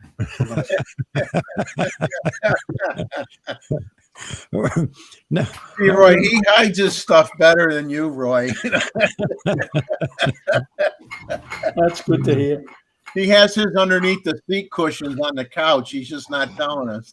Yeah, no, this is the so you guys are familiar with this, correct? Regular Yeah. ball head, Yeah, that stuff, correct? Yeah. Now in all my tripods, I have this really right stuff attachment Yeah. that allows me to change quickly between one style to the other. So I'm ready. Yeah. Right. I bought the small rig version of that, by the way, the quick release plate. Yep. And then Exactly for the tripod. mhm. Now this one, the new one, actually replaces both because it has the functionality of a gimbal and a ball head. So I'm trying to figure out how the gimbal works, the gimbal function on that works. Well, let me bring the 800 here and show you. the issue is that you see this external part. Yeah. This is like a ball head. Oh, But okay. internal So to when this, okay. So I have I don't have it up here. I have what's the name of the gimbal, or not the gimbal, but the ball head that I have. It's but it has that detent on the side where you can rotate it to the side and it acts like a gimbal as well. Exactly. That you can use. Yeah, that's the one I have, Chuck. It's the, of course, I can't think of the brand name of it right at the moment. tip it down to the side, and you just loosen up the panning base so you can go side to side, and you can tip it up and down. Yep. But the problem with ball heads, right? If I attach this other ball head, is that it doesn't work like a gimbal, correct? Right. See, a gimbal allows you to, you can balance it in position. Yeah. Now I can do this with a ball head, but as soon as I stop, it will fall, correct? It will go to one side or the other. Right. This new style allows you to combine the two functionalities because you have a ball head here and internally have a spring-loaded second ball head that allows the gimbal functionalities. This is that's different, Jeffrey. No, this is really revolutionary. Yeah. Right. So you're traveling. You have to travel with this monster that weighs like 3 kilos. Or you can travel with this, and you only need one. Yeah. So anyway, so I have been using it now for a week and a half, and this is definitely for the system to go. So you can adjust the tension so that for whatever camera rig or whatever rig you're shooting with, right? Yeah, it has a little knob here. Yeah. Let me put it on this side that allows the tension to be adjusted. Okay. Now it has a little bit less angles that you can do with this. Yeah. Correct. But you see, wherever I put it, it stays. You can only do that with a balanced gimbal. Yeah, it doesn't flop side to side either. Exactly. Okay. Okay. Because trying to do that on a ball head, anybody's ever tried that, forget it. Exactly. You're fighting it. Right? So this one doesn't fight. And then you can pan, correct? Okay. So this is the way, like we were talking before, you guys were talking before I was listening, is technology is an enabler. This enables you to combine these two in one. Yep. So what's the max weight on that for that rig? Oh no, this is specifically made for this long telephoto. It's like 14 pounds or something like that. Okay, you can check it online, but I mean, if you work with my 600G lens, correct? Okay, all right. Then it's so many wildlife photographers are moving into this type of system because of obviously you can combine it now. Yeah, I still will carry this when I travel by car, but if I had to travel by plane, this will be the way to go. Okay. Yeah. Yeah, I've got the Acrotech GP ball head. That's what I've got. And that has a very precise friction adjustment where I could do that, what you're doing there with that. It has very, you could get it so that you could tip that camera either way and with that lens, and it's not going to you don't let go of it and it's not going to drop, Right. Exactly. And it's a little bit, with the gimbal, you have to adjust front and back until you get it balanced. Yep. This one, because it's spring loaded, the inner portion, it doesn't require that much fidelity moving it. So it's like a fluid head with a more accurate or more adjustment capability. Exactly. So I thought I'd show it to you because some people ask. I said David Stewart asked me about gimbals, and I said, no, I'm moving away. I'm not going to sell my gimbal, but I'm moving away from gimbal to this system. Far superior. Anyway, cool. Sorry for the demo here, guys. No, thank you. All right. Chuck will send you a check in the mail. Absolutely. No, thank you for no affiliate link with the Flex Shooter.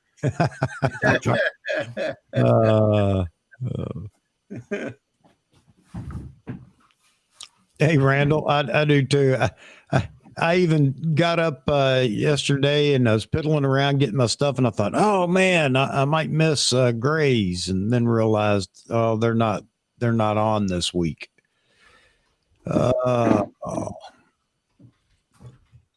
Yeah, I have the Acrotech as well. All right, but that's cool. I like that. Now I am going to go check it. I have to check it out because I want to see how it works. Because when if somebody were to tell me, man, I got a ball head that I use as a gimbal, I'm going to laugh at them. But now I know that there may be one that actually works. This is a fantastic ball head. I mean, really very soft ball head. It is. I mean, so if you are a landscape photographer, any other kind of photography, this is the way to go. But this combined for the people that do wildlife and landscape. No, sure. I like that the other one locks the ball head down so that it doesn't tilt anymore. No. Or that's the key, because that's the problem, as you know. And you loosen up the collar on the lens so that you can shoot vertical or portrait or landscape mode, and you're fighting that lens with that lens in the collar. It's just dancing all over the tripod. Oh man.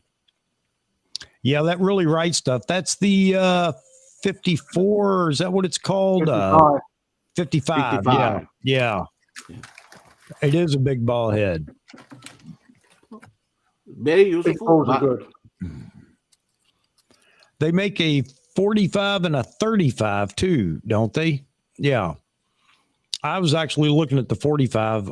This has been probably 6 or 7 years ago, looking for a ball head. And then I wound up with the Acrotech only because I thought, wow, this is pretty neat. In a pinch, it acts like a gimbal. Not near as smooth. Nothing. I don't think it's anything like what you've got there. I have been using ball head for the big lenses since the 80s, correct? So I have an original Arca Swiss when Arca Swiss used to make a ball head, correct? In the 80s.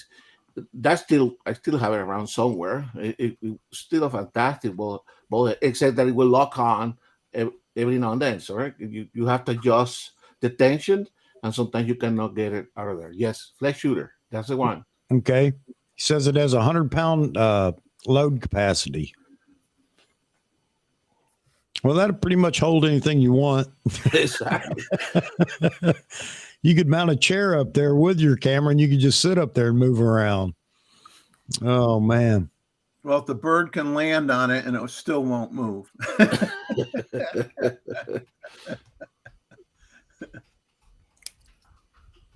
The Flex Shooter Extreme has a 132-pound capacity. Wow. So I'm just wondering, I guess that's just the way it's made. I can't imagine that they made it to handle that much of a load, thinking that there would be a lot of people that have that much to mount on that ball head, unless they're looking at it being used for like television cameras and stuff like that. Yes, I don't know why that is a good. This is what they have to. I think they have to over design it to make sure that they don't get into any trouble. Yeah, and that's a confidence builder. If you're gonna, if you're looking at it and you think, well, I'd give this a try with 130 or 100-pound or 132-pound capacity. It's probably got the oomph, the muscle to hang on to the lens and not let it flop everywhere. So that's good. Hey, folks, how long do you guys want to stay in here? The reason I'm at, why I'm asking. It's time to me to run to the little boys' room again. But if everybody wants to go, I'll just hang on for a minute and close it out. But if you guys want to hang around for a little longer, we still have 44 people in here watching. I appreciate everybody that is watching. I love those that jump in the chat and add their 10 cents worth. But if you guys want to continue, I'm willing to continue. I just need to run a little boys' room again. And, of course, top off my coffee. We'll cover for you.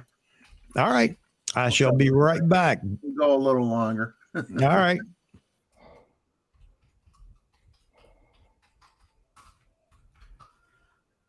Yeah, gimbal heads are good, but they're cheaper, but they might be heavier. That looks a really useful little device, that Flex Shooter. I didn't realize how good it was till I've seen it actually in action. No, it is, Roy. You can take the camera, and still the lens will not flop forward. So Yeah, it that's is what I hate about ball heads. exactly. Yeah. They love to collapse on you. No, and gimbal technology has evolved tremendously, correct? Before, either you had to buy a 600 gimbal and nothing else. There was nothing available. But now you have all sort of prices. Definitely, there's a lot more choice than 20 years ago, correct? When the Yeah, they were Wembley expensive when I one. bought mine. I've got a couple, but then again, this looks more useful. It doesn't look as heavy to carry. Exactly. So Randall's asking what new projects do those of us on the panel have going on right now or planning on right now? You got anything specific, Gustavo, that you're working on? I have so I mentioned I have the turkeys, the crossbill, and the flicker, and I have a couple of trips international that I'm planning here. Mix work with trying to attach some vacation at the back end. So hopefully those pan out, but not ready yet for those. Yeah. I mean, when I went out once this week, the only day I could go out that wasn't crummy, it still ended up kind of being crummy. It was funny. A friend of mine and I, we started at one place, one location. Caught the sunrise coming up with boats going across a marshy area, and then we went to our normal spot and went to one end of the park and got some juvenile yellow crowned night herons and some of the black crowned night herons in the trees, and found a couple green heron nests that did not have any that were within that you could reach and touch the nest if you wanted to. Wow. And there were no eggs in them yet. So I'm going to keep an eye to see when they have their eggs laid, and when they have the babies, it'll be very easy to get some shots of them because they're like basically 3 feet away from the sidewalk, in the park. But this funny thing is we go and we do that shooting, and then we go to the main causeway that I talk about all the time, where you drive into the park and you got the marsh on one side and the pond on the other side, and we drive near there, and the fog came in, and the fog was so thick you would have thought it was just clouds, so you couldn't see through it.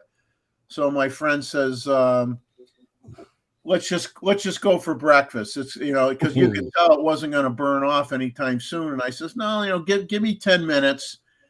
Sometimes you can get a bird close to shore. The fog breaks up a little bit. You can get a shot. And I ended up getting a shot of a group of birds. And when I brought it into post, I used my dehaze a little bit to kind of cut through the fog a little bit, but I didn't overdo it. And I ended up with an image, and I might save that for a photo of the week episode. But I look at the image on my computer, and it has a certain texture to it where it looks more like a painting than it does a photograph. It really, I look at it and I just stare at it and I just say, I never really did anything that came out like that before, and it just really grabbed me, and it just looked really, really neat. So I might share that the next time we have a photo review. I may not put that in a video right away, but it's interesting what you can do and what you could do with the fog. And dehaze is a great tool that could almost eliminate it completely, depending on how far you want to go with the slider. It's fun, especially. I love it when I can get a white swan coming through the fog, and you get a picture of a swan in the fog. Is just really, really nice and relaxing type of image. Really pretty. Definitely, fog brings a lot of ambience to the photos. It's a good day when. Yeah, I don't run away from it. And and I understand that. I mean, I'm not going to stay there and shoot for 2 hours in the fog, but I'm gonna give it a little bit of time to try to get a few images with the fog, just to have something different, because you don't get that often when it's like that. So it was kind of an interesting day. Got some oyster catchers and got some of these birds in the fog. So, but what I got down the road is really just to kind of watch the few birds nests that we do have, and I really want to do some macro or close-up photography at the local garden. I want to get the flowers before the bugs chew them all up. I hate getting flower pictures where they got all holes in them from the bugs. I like to get them when they just bloom and they're perfect. That's when I like to get them. So I got to get off my keister and bring my 24 to 120 and my 105 macro and go down 105 power shots. That 105 is good. Yeah. Good grass. So have you answered this yet, you guys? Yeah, I just looked up the price of the flex shooter. It's dearer than I thought, but yeah, we did talk a little bit about what we're working on. Yes. Okay. Yeah. Friday, I will be shooting the gals in the studio with the 85 1.2. So I will finally get to show some photos with that lens. I'm still trying not to buy it.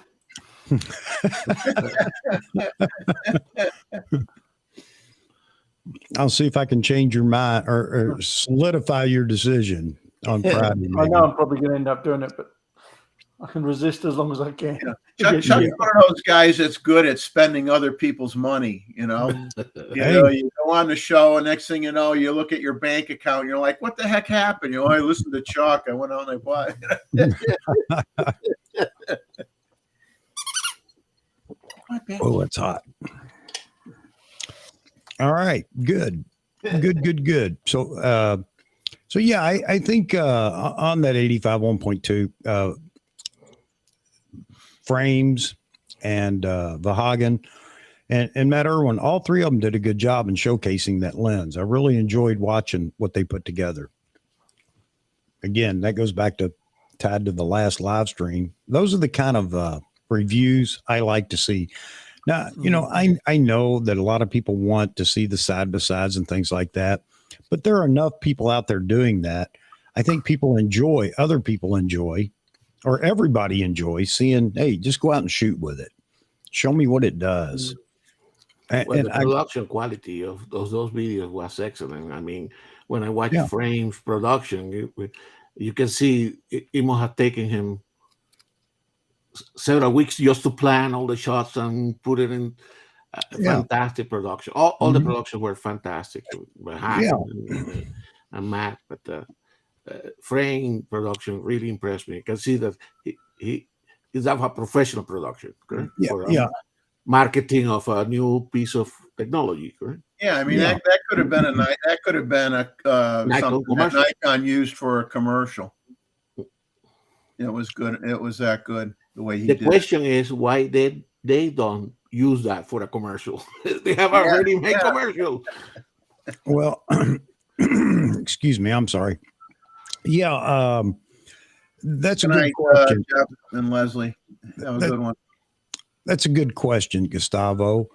I don't know why Nikon doesn't reach down to some. There are some smaller channels that are putting out some great content, and especially, I think that Nikon should have promoted all three of those videos. Nikon Rumors did pick them up, which I'm glad to see finally. But I think Nikon should reach down to folks like Vahagen and Frames, and I know they do with Matt. Finally, they're doing that with Matt. But give us a slice of real shooters using the products for their their when they lift the embargo, so we can see it right off the bat. And again, And that's the reason I asked the question the other day. Did it inspire anybody based on what the quality of the photos and the video that they saw in those videos? Because that's what I'm looking for. Inspire me to want it. Make me want it. And you know what? Sitting in front of a camera just going blah, blah, blah, blah, blah, blah, blah, blah, blah doesn't inspire me to do anything. You're just telling me the specs that I can go to B&H and get. Or wait for Richie's review, which is going to be all the, the brick walls, the side by I side. like brick walls. There you go. And there's nothing wrong with that. Don't get me wrong. We need that too. But, that's not going to convince me to go buy it, though. That's just telling me, well, it's super sharp or it's not super sharp or whatever, which I really don't care about. I'll figure that part out. But if you go out and shoot it, I'll glean enough of that information from just seeing the products that they produce with it. So for instance, I mean, what the Hagen did with that model that he used to demonstrate the use of a portrait photography, correct? With the C9, the lens, that was fantastic. I mean, I'm not a people photographer, correct? Right. But for me, I say, okay, this is what this lens is capable of, correct? I think that for me sells more, and coming from somebody that is a professional, than certainly all the specs, correct? The same way that I will value, certainly you guys will value Steve Perry's review of wildlife lens. I mean, correct? Yeah, and I like Matt Irwin. I like a lot of the reviews he's done. I really do. And we laughed about it when he was reviewing the 800 PF and he was taking portraits with it. But that was fun. It was just fun. But still, you could see what the lens could do, even doing that. I know it's not aimed at that, and he knows that as well. But anyway, I like that he goes out at night and shoots with all these lenses, down the alleyways and things like that. I think it's cool. Again, you get a real sense of what that lens can do by watching these guys do that kind of stuff. So Matt Irwin's doing that part. I think he does it real well. But still, Nikon, they need to find some real shooters. Don't go out and just use the ambassadors or find the, I think I know what they want. They're looking for somebody that has 100,000 subscribers or whatever. So it gets more reach. But you know what? Nikon, just passing that gear down to these smaller channels that we trust and so many other people trust, and they're going to do a good job. Just passing it down to them will get the views that Nikon wants as well, because Nikon is basically sponsoring that video. So I think they can get. And in this case, they don't even have to give them anything, correct? These people went, bought their own lens, put a video. I understand that maybe contractually they don't want to say this is sponsored by Nikon, or Nikon don't want to getting any kind of transaction with them, but they can promote it through their own channels and say, hey, look what other people are doing with our lenses. I think that shout out to these creators would be enough. See, right? That's a good point. And I go back to now marketing, why Nikon doesn't think about things like this, or maybe they do, why they don't do it, I don't know. But you got a real good point. Here's some of the Nikon shooters using our product. And just put their stamp on it, like, we endorse this video because whatever. Exactly. It helped these other creators to build their channels. Obviously, they're interested, and it helps Nikon to show real people using their products. Cal Jackson asked a question here, and I don't have an answer for you, Cal. Maybe somebody here does. Has anyone tried the Sigma 100-400E Sony mount with the ETZ21 adapter on a Z camera? I don't know. I wish you'd ask that. Well, you might not have been in here just yet when J Rod was in here, because he used the ETZ 21 adapter to adapt the 2-600 Sony lens. I don't know if he's I don't know if he's fooled with the Sigma or not, but yeah. Well, did Dave Moots, didn't he own a 150-600 Sigma that he used to use or something? I don't know. yeah, I think he did, but I don't know if think, yeah. I think Cal's asking specifically about the Sigma. Maybe he's looking at that lens. I don't know. Yeah. Yeah, I don't know of anybody specifically. I know Dave, I think, had a 150-600, not the same lens, but he had a Sigma, and I think he did use it on a Z mount camera, but not the same lens. Yeah. I don't know of any ambassadors in the Philippines. I don't know of any, so can't answer that either, Manila. And Roy Bigsby's got something against photo sniffers. I wonder who that could be.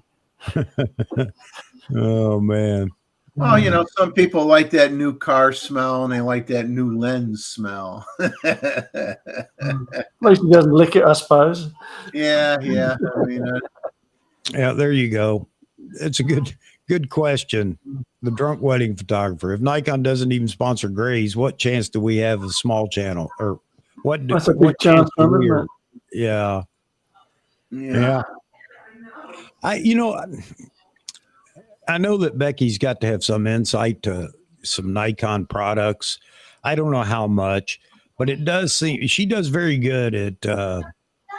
I don't know how much insight they actually have, because, or she's very good at hiding it. That's for certain.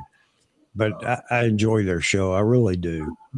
Well, they do well separating their community from their business as a dealer and as a camera shop that sells a lot of vintage products. I think they have a good balance on managing all those potential areas of conflicts, correct? So but I agree with the drunk wedding photographer. I mean, yes, that is the most Nikon-centered YouTube channel. They should give them a little bit of love. Yeah, I agree. And they even publish a very well-renowned magazine that a lot of people get. So that's all. Does anybody purchase that? Because I am seriously thinking about getting a subscription to that. Yeah, I've been thinking about it too. Yeah, I might do that. Maybe even next Friday. I might jump on that. PDF form. Actually, I want the hard copy magazine too. I'm willing to pay for that. I don't know why. I want to look at the pictures, and it looks like it's very well done too. Yeah, I still like newsprint, and magazines. I don't buy a lot of them, but it's just something about Luddites. It's like I like a print in my hand. I'd rather have a print. I'm just. And I got to tell you, the problem is throwing it away after you. I mean, having all these magazine stacks around. Yeah, it's a problem. Yeah, it is. It can be. What was I going to say? I tell you, I really like it when they have Gray himself on the show. Oh, definitely. I love listening to him talk about the music days and all the people that have he's met other places and met in the shop and everything else. I don't know. I'm a sucker for that. That's fun to listen to. I think Matt Granger did a great interview with him a few years ago that you can find on the internet. If you haven't seen it, it might be worth a watch. An interview with Gray. So, Cal says the Sigma's received good reviews. Cal, I don't know anything about it, man. I don't know anything about it. Are we? Is this a lens that? Excuse me. That Sigma is going to also release in a Z mount. I don't know. I haven't followed what Sigma's doing here lately. Just curious. Oh, Yeah, so far it seems like all the lens manufacturers are sticking to the many cases manual focus lenses for APS-C models, and a handful of manual lenses for the full frame. And occasionally you'll find one that has autofocus features on it, but not prevalent at this time. But even Sigma, the 3 that Sigma just came out with are all for APS-C cameras. They're all 1.4s, but they're all for APS-C. So I don't know. No one has come out with a long lens, long zoom per se from a third party that's for a full frame Z mount yet, that I know of anyway. okay. Manila Martin over in the Philippines says, I get most of my gear from the USA, get it from Sammy's out in LA. Tend to have good advice and most of the stock on hand. Most shops don't seem to know what they're doing these days. They just sell prints and film. Remember that funny stuff that goes in the back of those old cameras? Hey, don't insult the few of us that still shoot film. Luke agrees. Gray is great. He is. He's fun to listen to. I love his stories. And again, this is one of those things we're losing these people. I'm not saying that Gray's going anywhere anytime soon, but we're losing these people in the industry. And I'm not talking about all the gripers that, but people like that have entertaining stories about film days and things like that. There's more than just the model number on the camera. There are stories that go along with the camera. And again, that's kind of like the reviews. There's more to the lens or the camera than just the specs. So yeah, I like the stories that go along with it.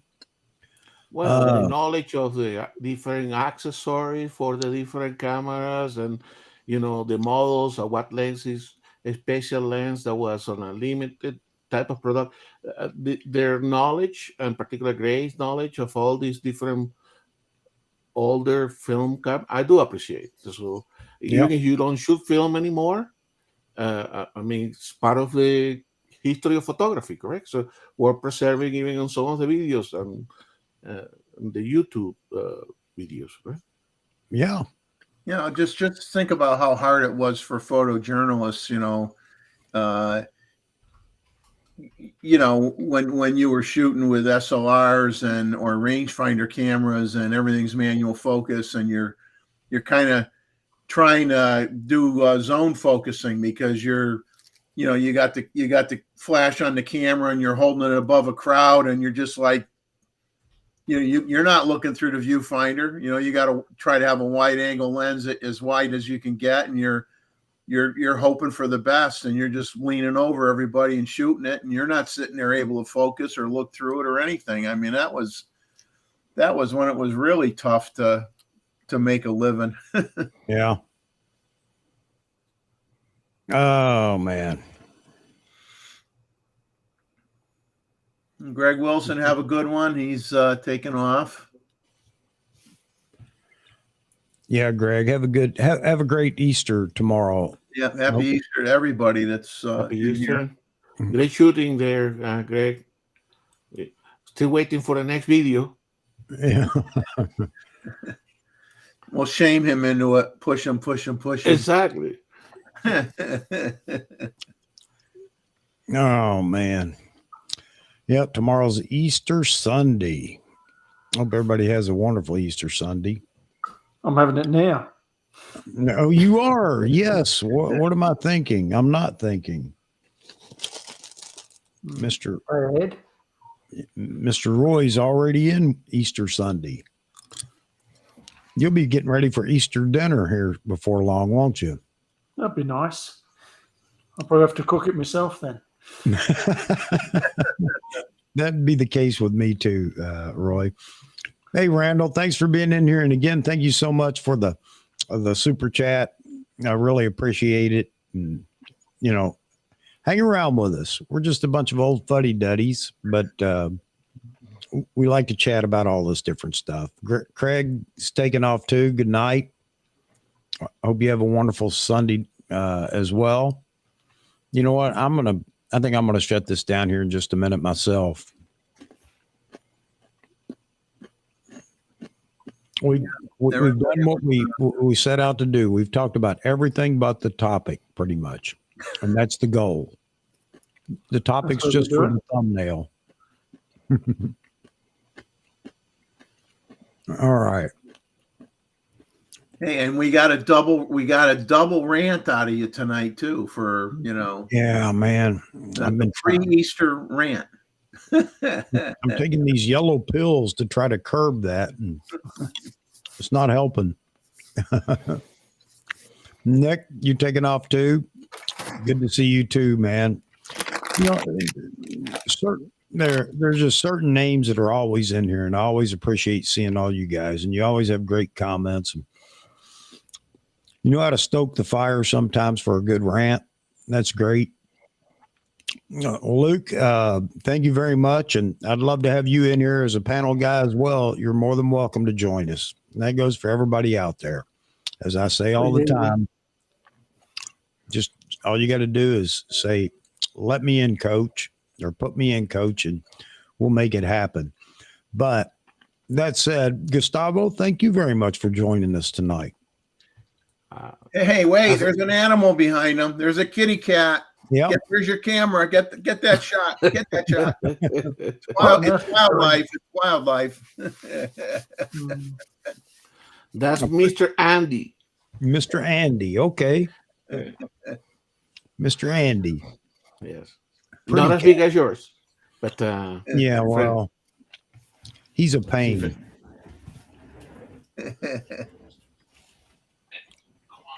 Just got him a haircut, got him shaved here recently. There you go. That's a beautiful cat. Yeah, nice colors. The problem is when you try to edit your photos or video and he tried to walk in your keyboard. He wants attention. Exactly. That's my guy. I got to go down and find him in the basement when we wrap up here.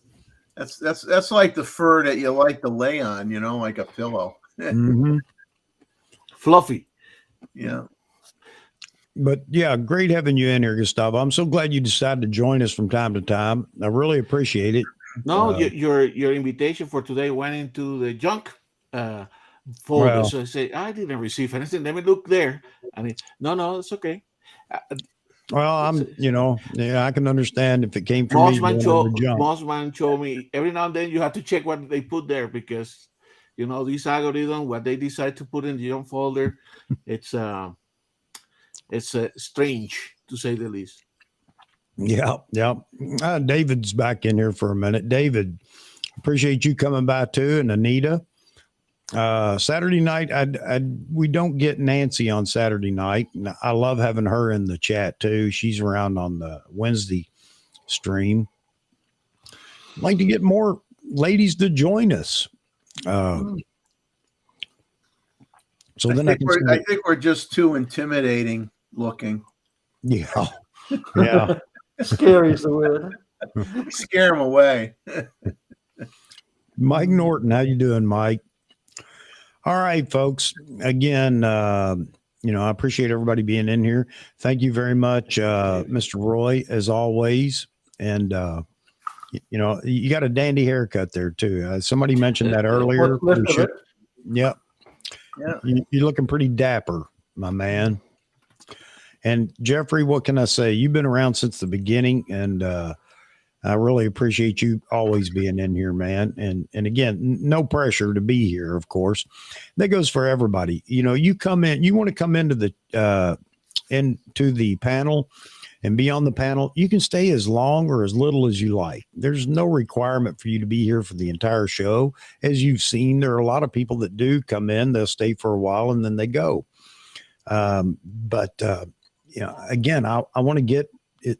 I want to get as many people through the panel as I can, because then, we're truly a community when we do that. So hopefully some of you will, maybe join us. Joe Stroud just joined us recently. He's been in a couple of times, and, Joe's a man of few words, but he still joins us. And anyway, I hope everybody will take a chance and try it out with us. So with that said, I'm going to let these guys say goodbye to you, and then I'll say my goodbye and we'll wrap it up. Gustavo, go ahead. Happy Easter, guys, and hope to see you soon. Yeah. Bye-bye. Wish Bye. everybody on the panel and everybody out there a very happy Easter. Enjoy the time with your family and friends, and don't worry about how much you eat. You're supposed to eat a lot on Easter, so go for it.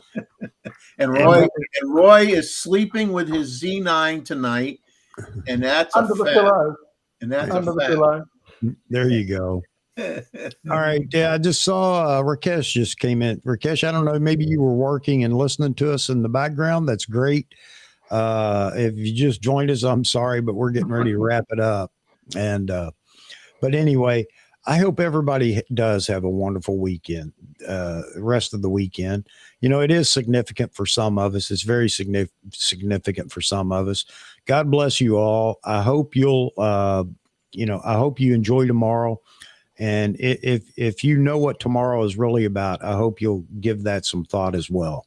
All right. And thank you all for being in here, being in the chat, being on the panel, just being around, being in the community.